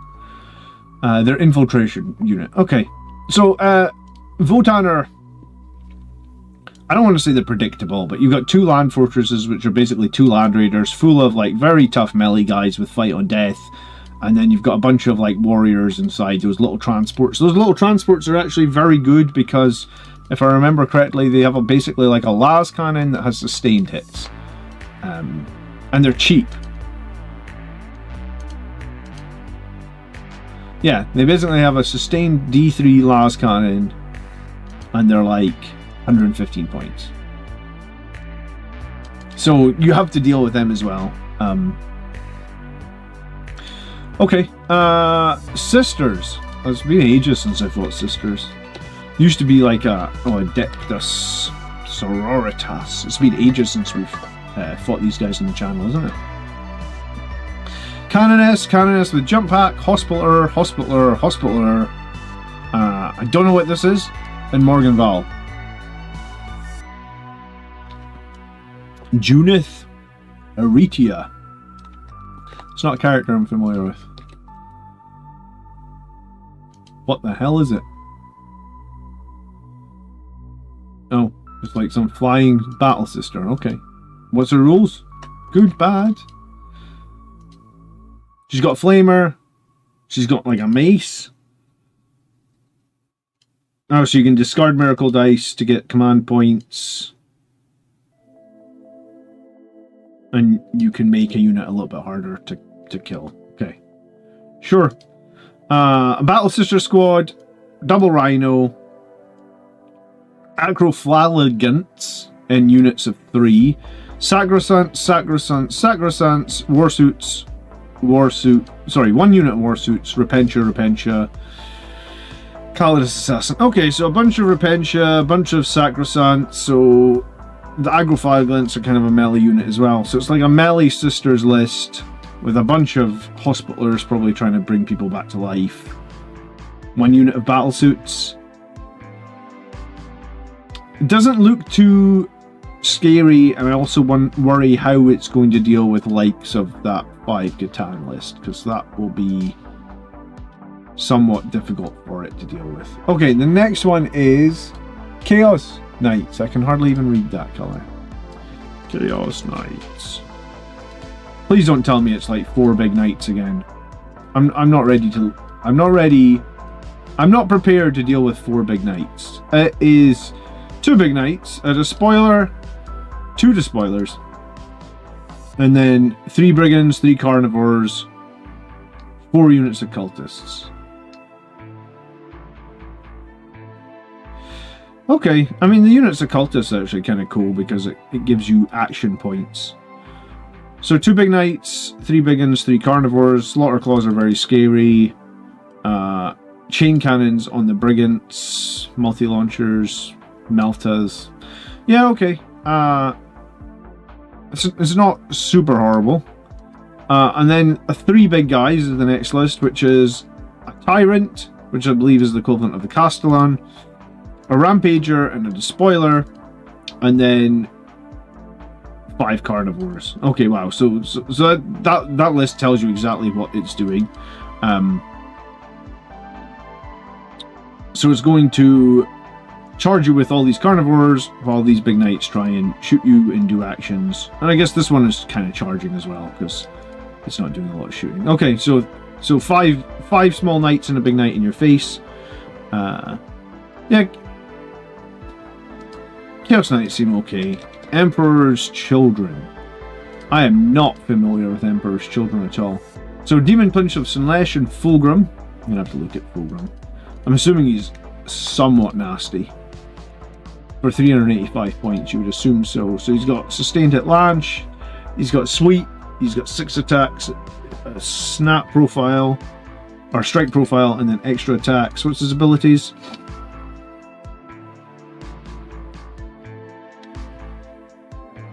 So you can poison a unit, which will take mortal wounds, and at the start of the command phase, you can pick one of these abilities. So each time a model makes attack targets the model, you can -1 to hit, you can get fight first. Okay, but is anybody within 6 inches, you need to take a leadership test to fall back. Okay. A few other characters in here I'm not too familiar with. Infractors, Tormentors, Flawless Blades, Noise Marines, and then a couple of Carnivores as well. So Carnivores bringing some firepower to the Emperor's Children. If I play these guys, it's going to be complete baptism of fire. Because I do not know any of their units, and I am not going to be looking up every single unit right now. I got some painting to do for the tournament as soon as I get done streaming. So for people that know Emperor's Children, what do I need to look out for? I assume that quite a few units have fight first. The thing is, like, usually if you just ask your opponent at the start of the game, like, does anything have fight first? They'll be nice enough to tell you.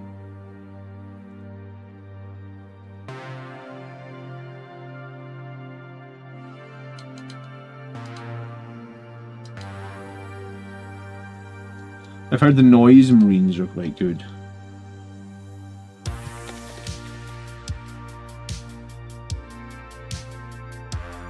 Not so much in melee.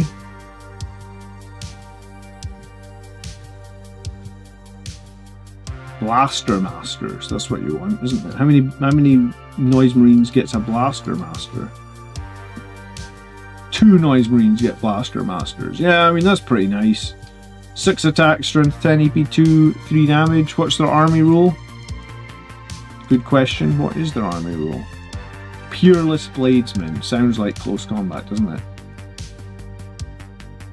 Each time an Adeptus Children unit from your army select fight, when it made a charge move, you can get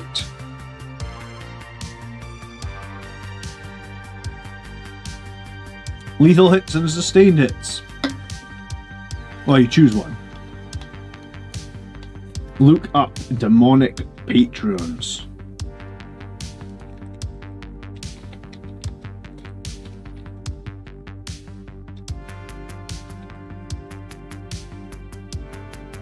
Is that their stratagems?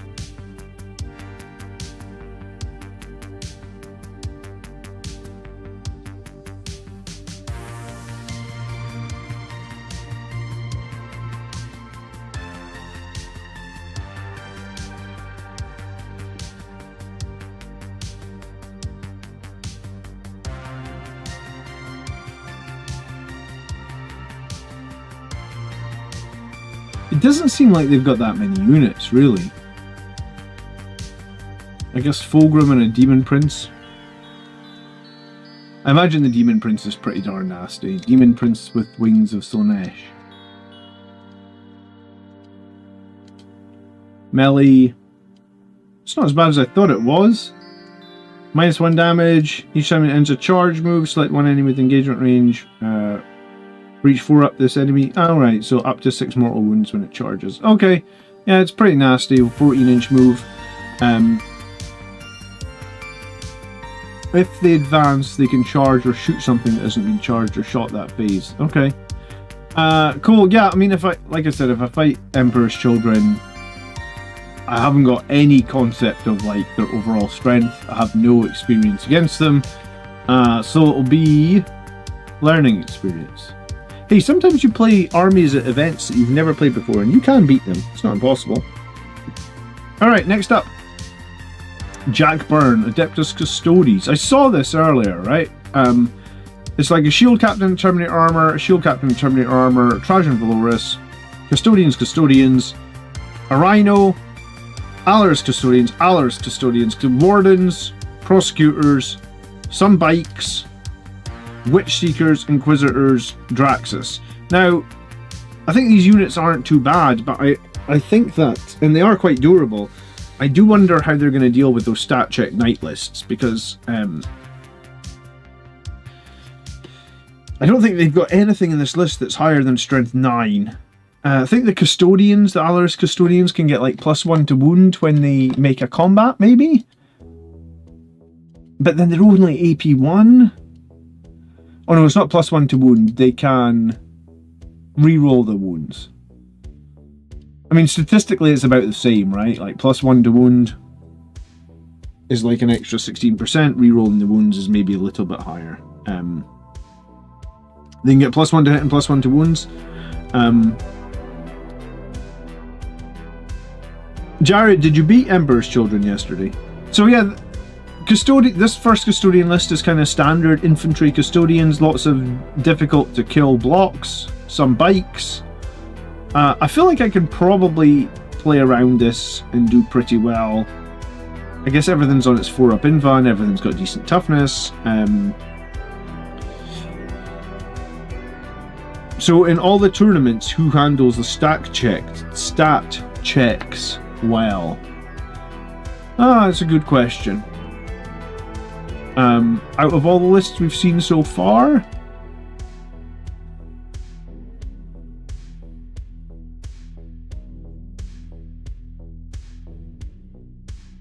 do you know, the Necrons would probably handle it the best, but the Necrons are in of themselves also a bit stat checky. And all 3 Necrons are playing that Shatter Spear. Alright.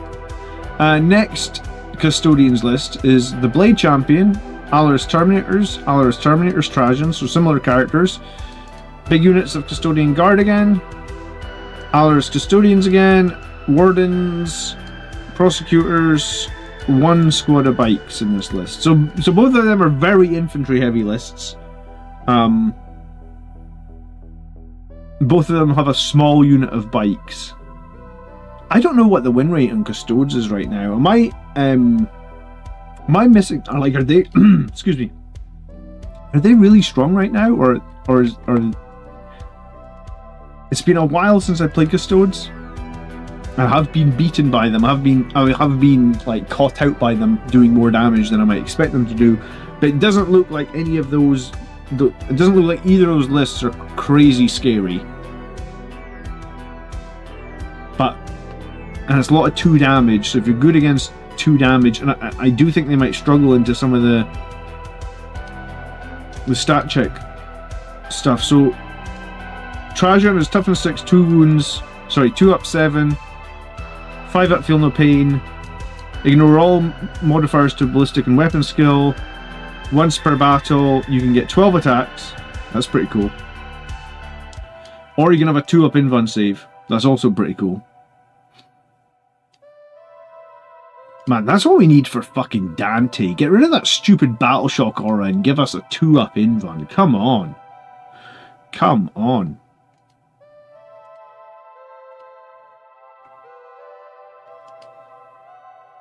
Three damage pistol as well with assault. Cool. Alright, we're done with looking at Custodians. Grey Knights next. Oh my goodness, Grey Knights. Wasn't expecting to see too many Grey Knights. Ah, here we go. Phil with the gifted subs. Phil, you superstar. I was needing some gifted subs, dude. Thank you so much. It's been a bit of a slower month, I guess. Which is weird, because like I feel like I've been streaming just the same, but sometimes it's slow. So thanks so much, Phil. I do appreciate it, you. Thank you so much. The battle shock aura on Dante is pathetic. Yes, Daniel, I've been saying this the entire edition. It never goes off when you need it to go off. That's pretty much how it works. Alright, we're looking at... Hey, but 1 in 20 games it will actually win you the game. That's the ironic thing about it. And I have played the odd game where it has won me the game, but like... It's so unreliable. Alright, Grey Knights. I don't even know what's good in Grey Knights at the moment. We've got a Brotherhood Tech Marine. I'm assuming it's going to be Dread Knight spam. 2 Dread Knights, Strike Squad, Interceptor Squad, Purifier Squad, Dread Knight, Khaled's Assassin. So 5 Dread Knights. Interceptors are like Storm Bolters, Power Swords essentially. Strike Squads are similar. So there's like 5 squads of guys with Power Swords and Storm Bolters, 5 Nemesis Dread Knights, a Tech Marine, and an Assassin. Alright, well at least you know what you're getting. I assume they can still deep strike within 3 inches or whatever it is. And the Dread Knights are actually very problematic for Marines because they are very, very good at killing Marines. The Psy Cannon is good into Marines, I think it's strength 10.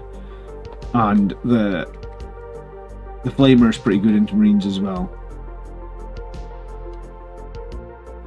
Yeah, heavy Psy Cannon is a real problem because it's ignore cover, 6 shots, and the Flamer is...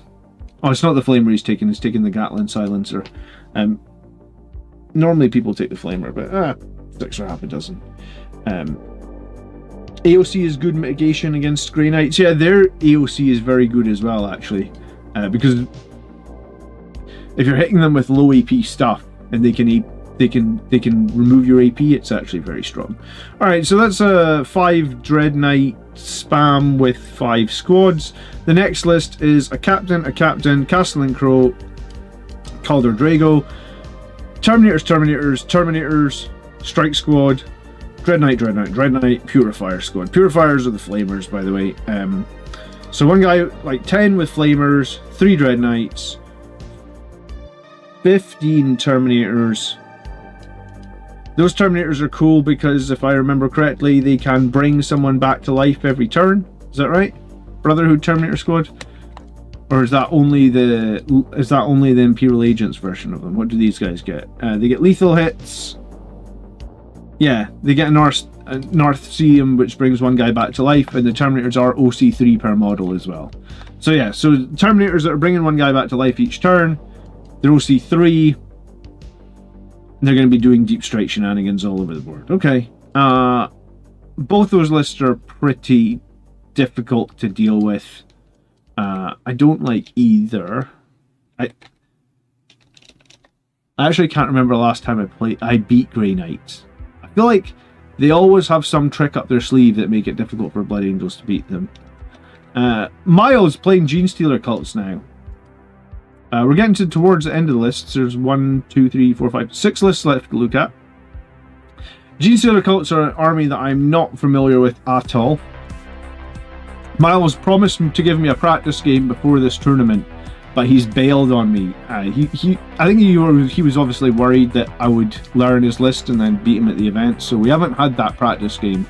So we'll have the practice game at the event, Miles will crush me, and then the pressure will be off me to perform at the rest of the event. I'll just say, like, Miles gotcha'd me. So that's what we're going to do, Miles. Yeah, I don't know very much at all. There's some gargoyles, there's some lictors for lone operative stuff.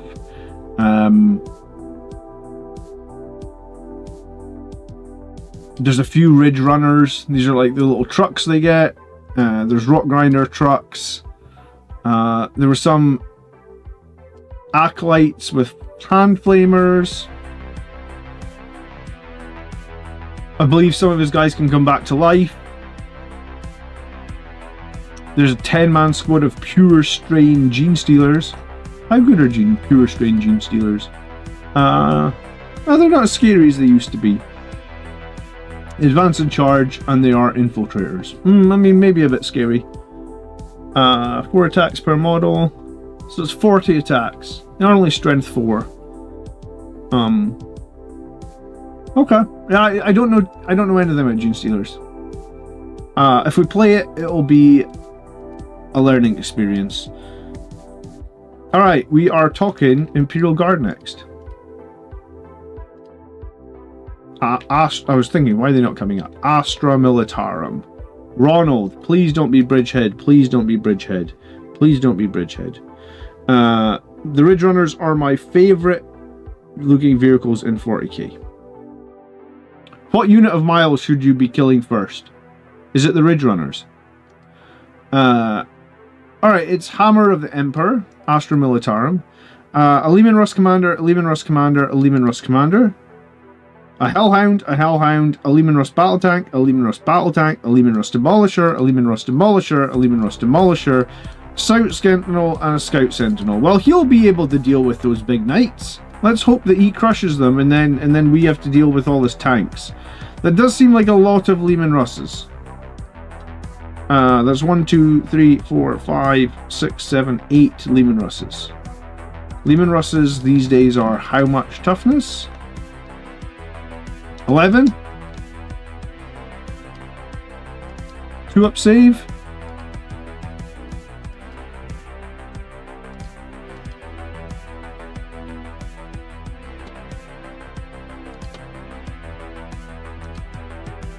$13 wounds.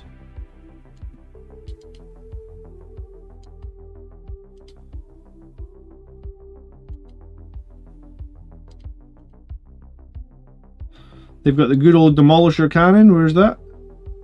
Strength 14 AP 3d6 blast. Not quite as good as the Vindicator's Demolisher Cannon, ironically. But still good. Okay. So crap load of Imperial armor.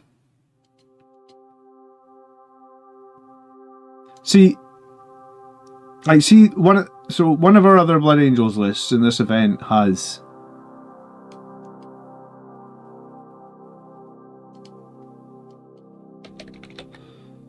I was going to say, like, I think it was Ewan's list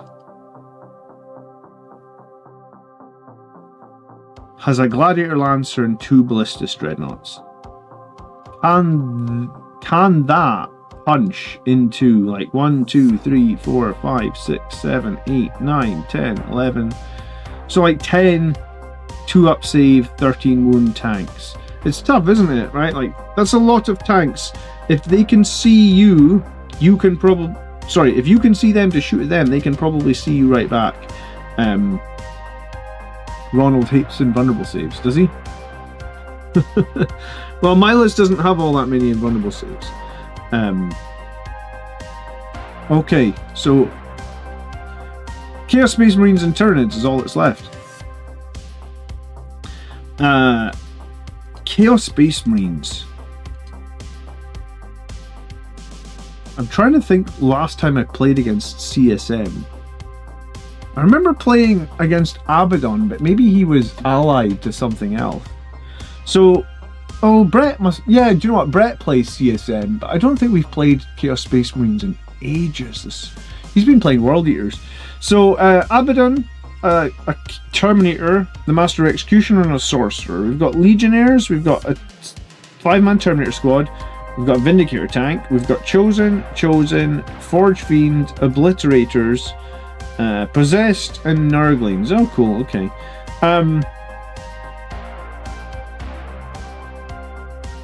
250 points on Chosen. Are Chosen good these days?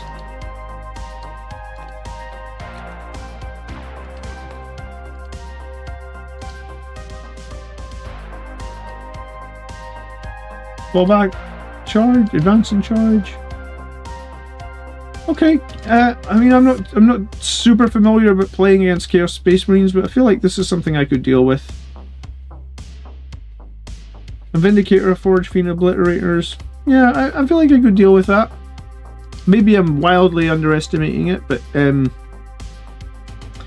apparently Creation of Bile is the hot thing, so this is what the next thing list is with Fabius Bile. We've got Cultists, Legionnaires, Rhinos, a Vindicator, Chosen must be good because both lists have a lot of Chosen, Obliterators, Possessed, Raptors, which are like Jump Marines, Venom Crawlers, and the Forge Fiend. I mean, the CSM lists seem okay. I feel like I can probably give them a run for their money. I don't know them well enough or their detachments well enough, but you know, your opponent will tell you at the start of the game usually what's happening, and then you can take it from there. Alright, Tyrannids. They are the final entry, and we'll have been through everybody.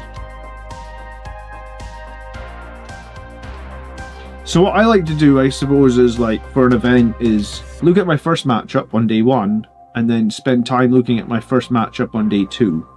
Because those are the matchups you can get the most time to look at, I guess. Give yourself the best chance of at least winning those 2 games. But here's the thing, right? Like, you can never... So like at the last event, my first game on day 2 was Bridgehead.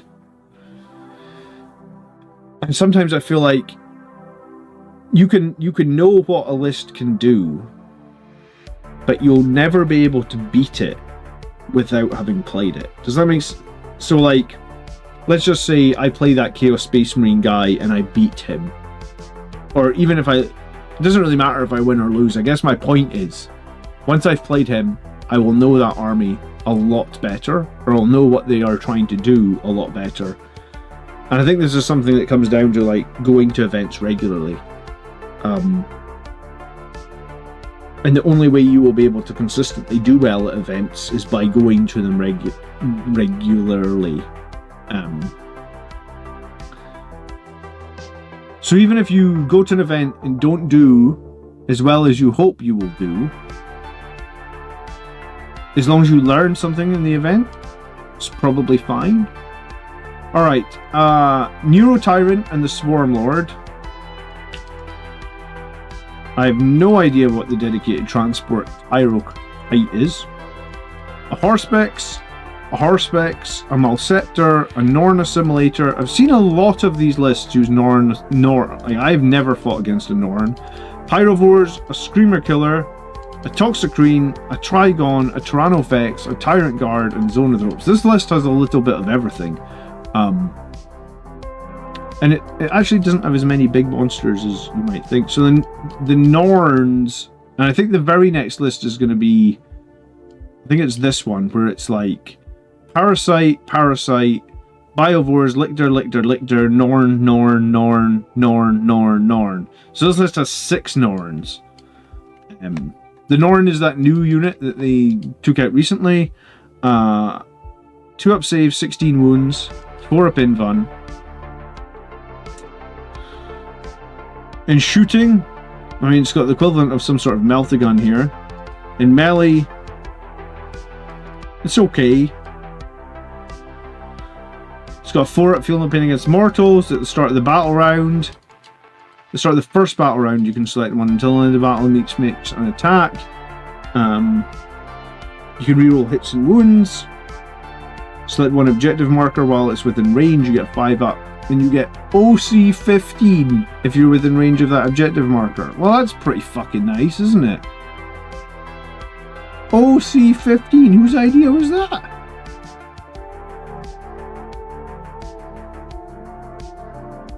$260 points.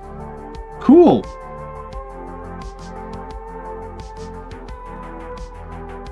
So you park your shooting versions of these,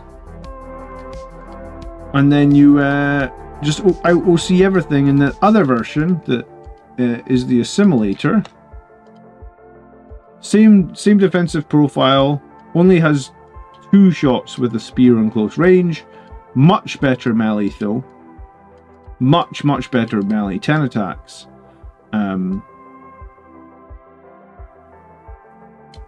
Once per turn once per turn! I was going to say this is once per game. No, once per turn when an enemy unit wants to get out of engagement range. On a 2-up, they take D6 mortals.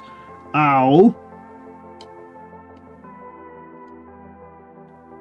And they get the same reroll hits, mortal wound, feel no pain. Nice.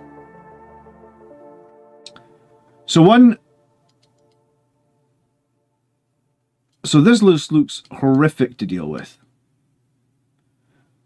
3 lictors, biovores, parasites. This other list that we looked at first, that's got a bit of everything, will be hard because I do not remember all the different Tyrannid monsters profiles off the top of my head, and sometimes you're just not going to, right? Like,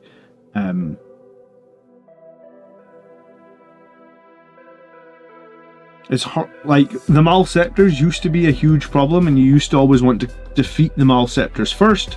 I feel like in previous editions we could afford the luxury of not knowing everything, because we could just throw Death Company at them and just be like, I don't know how good a Malceptor is, but can it deal with like 10 Death Company at Chaplain? Probably not.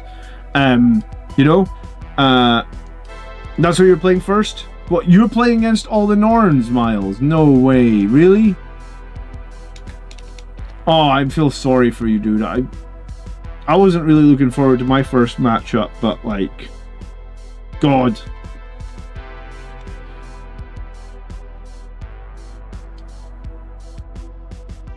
Oh no, you're playing against the mix. Okay. And you play Nids, so you'll be good against that. You know what you're up against. Okay. And then the final list from this event is a Neuro Titan, Old One Eye, 2 squads of Gargoyles, an Exocrine, a Lictor, Malceptor, a Norn again.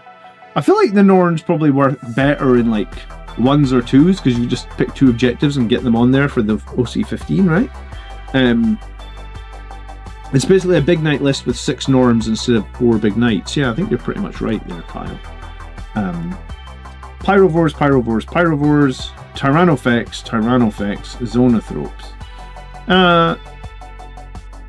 Zonothropes. They used to have like a 3-up invuln save. I assume that's gone now. They have like a las cannon. How many in the unit?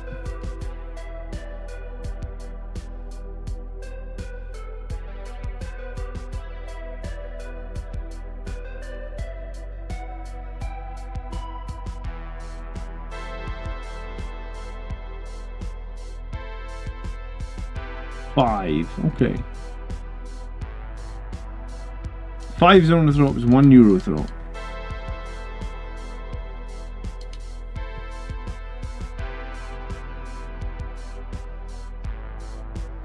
Yeah, okay, so they don't have a 3-up invuln, but if they kill stuff close to them, they get to regain lost wounds. They got psychic glass cannon, so to speak. I had a beautiful game like a few editions ago where I actually got Mephiston into a unit of Zonothropes in like every turn. Like they don't do melee, right? So Mephiston was just carving them up with his sword. It was glorious. He killed so many. That's when they had the 3-up invuln. I feel like he killed like 4 of them in a game, a tournament. Okay, all right. Yeah, I mean there's a lot to take in. That's the breakdown. I would say I feel like half the lists I can deal with reasonably well. There's a few very stat check lists in there. 5 Votann. I don't think I can deal with that. The Grey Knights might be a real problem because like they're very efficient at killing Marines. Votann can be a tough matchup. That World Eaters list is very good at killing Marines. Some of those Knight lists will be pretty difficult. That Nid list with the Norns will be difficult. Like, it's almost about 50-50, right? Even do you know what? Even that Harlequins list will be very difficult to deal with. Maybe it's actually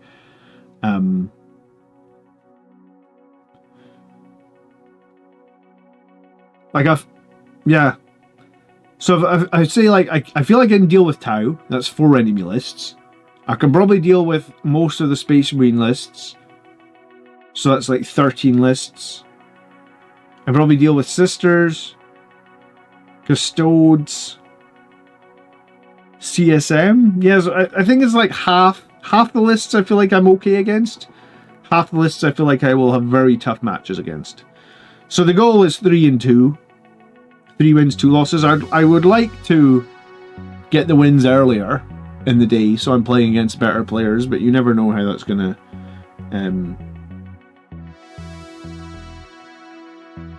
Kyle says this is a much scarier list. What, the one that Miles is playing is much scarier? Yeah, only 1 Death Guard is good for me, but like, let's be real, the 2 or 3 of the Death Guard units have crazy low points values. I don't know why they're so low.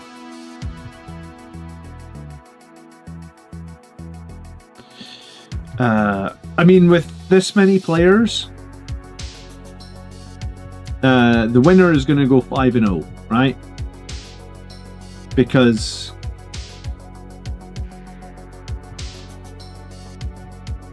yeah, there's 40 players, so there may actually no, there can't be 2 players with 5-0.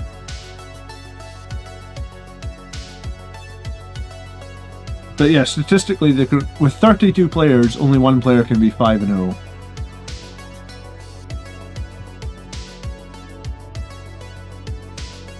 Maybe there can be 2 5-0. I'm not sure. Does chat? Can chat? Do you know what? I love Chat GPT. Let me ask it.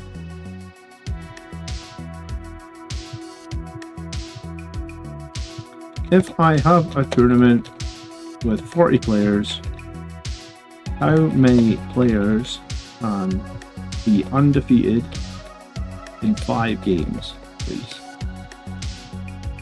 You always need to be kind to AI, because when it takes over the world in the future, it's going to remember who didn't. It's going to remember who didn't say please and thank you. To find out how many players remain undefeated after 5 games, let's clarify one. Undefeated meaning players not lost a game. This includes both players who have won 5 games.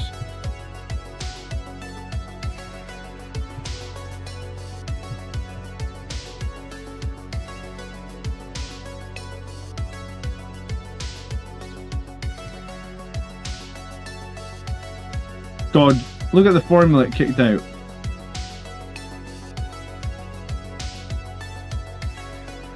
At most.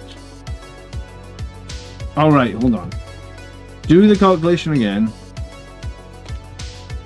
Assuming that in each new round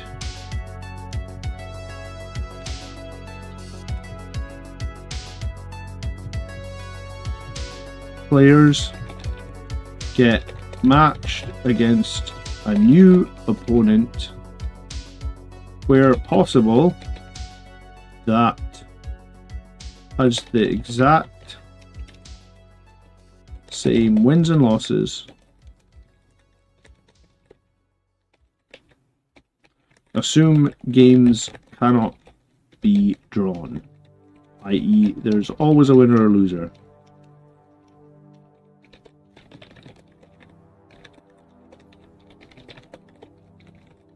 Thank you. Alright. Great. Alright, it's now a Swiss style tournament. 40 players, 5 rounds, no draws. Players are paired against someone having the exact same record or close as possible. We'll find the maximum number of players that can be undefeated. Alright. Only one player can go 5-0.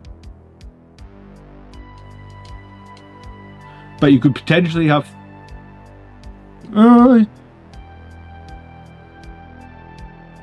if 3 players can go 4-0 though...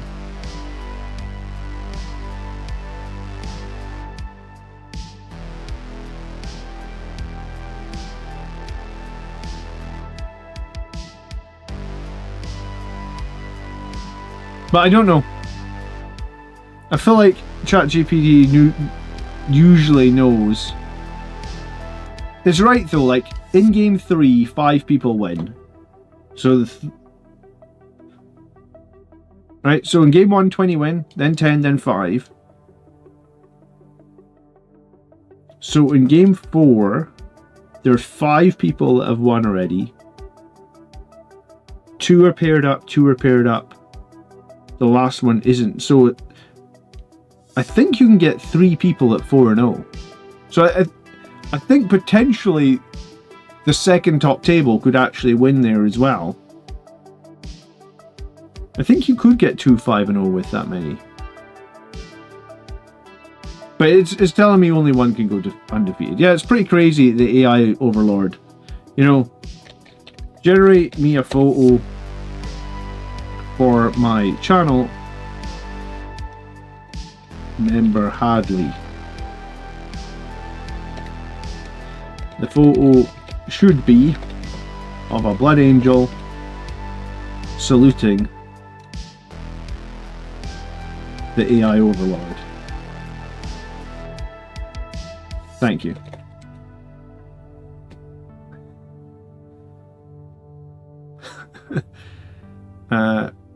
Should Hadley appear in the image? Hadley should be a red space marine with blue hair.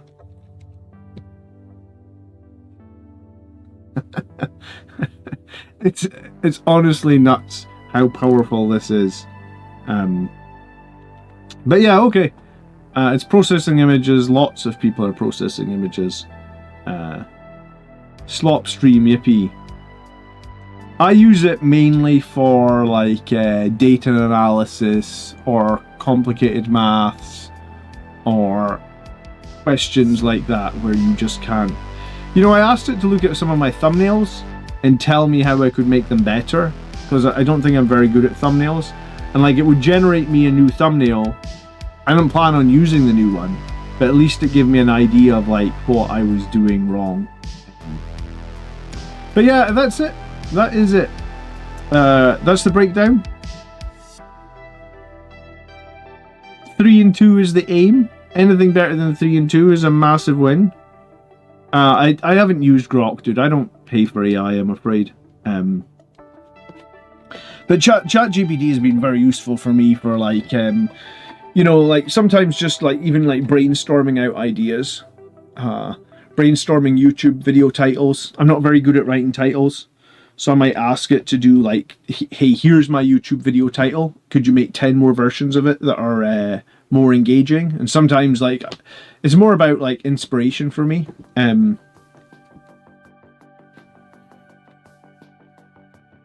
You know, try and get it to do you color schemes. It would probably do you color. Oh, like there you go.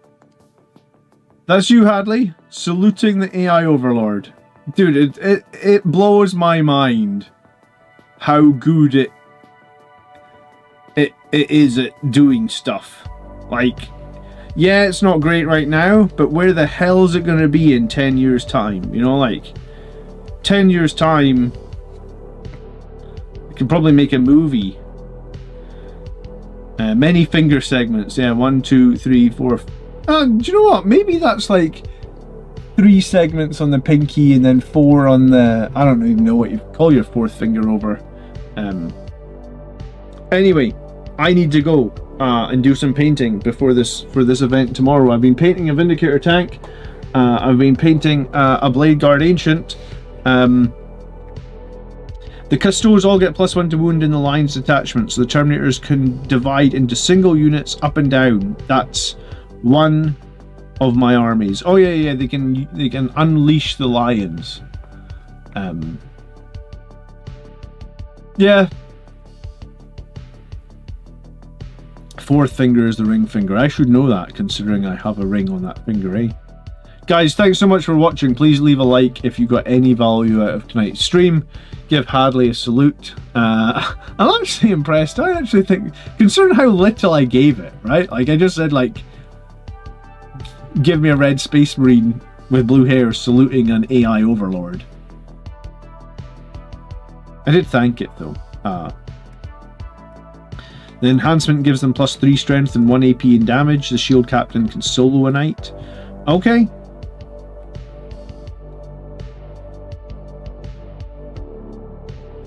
Any advice for building up a 1k army without losing units to legends?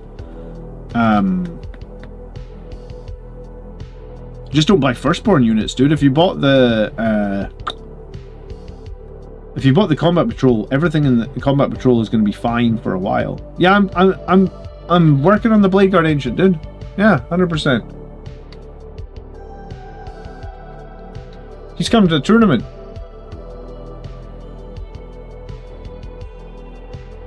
Who would have thought, eh? So yeah, he's close. Been working on some other bits and bobs. Alright, there's no live stream this weekend, but there is a new video coming out on Friday. There will also be a painting video coming on Saturday. I need to run and do some painting tonight, Daydreamer, but leave me a comment with like what you're thinking for your first 1,000-point list, and I'll reply with some advice or some information to help you get going.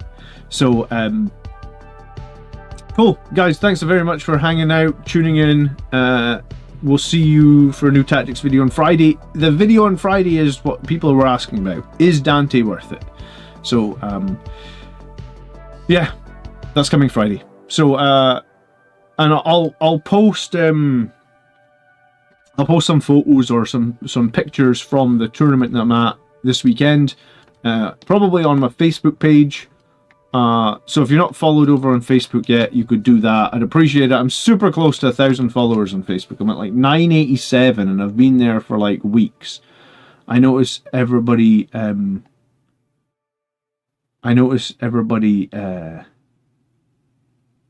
doesn't use Facebook every day, or doesn't really use Facebook anymore, but if you do use it, I'd appreciate it if you could drop me a follow. Alright, see you guys later. Thanks so much for watching. Peace.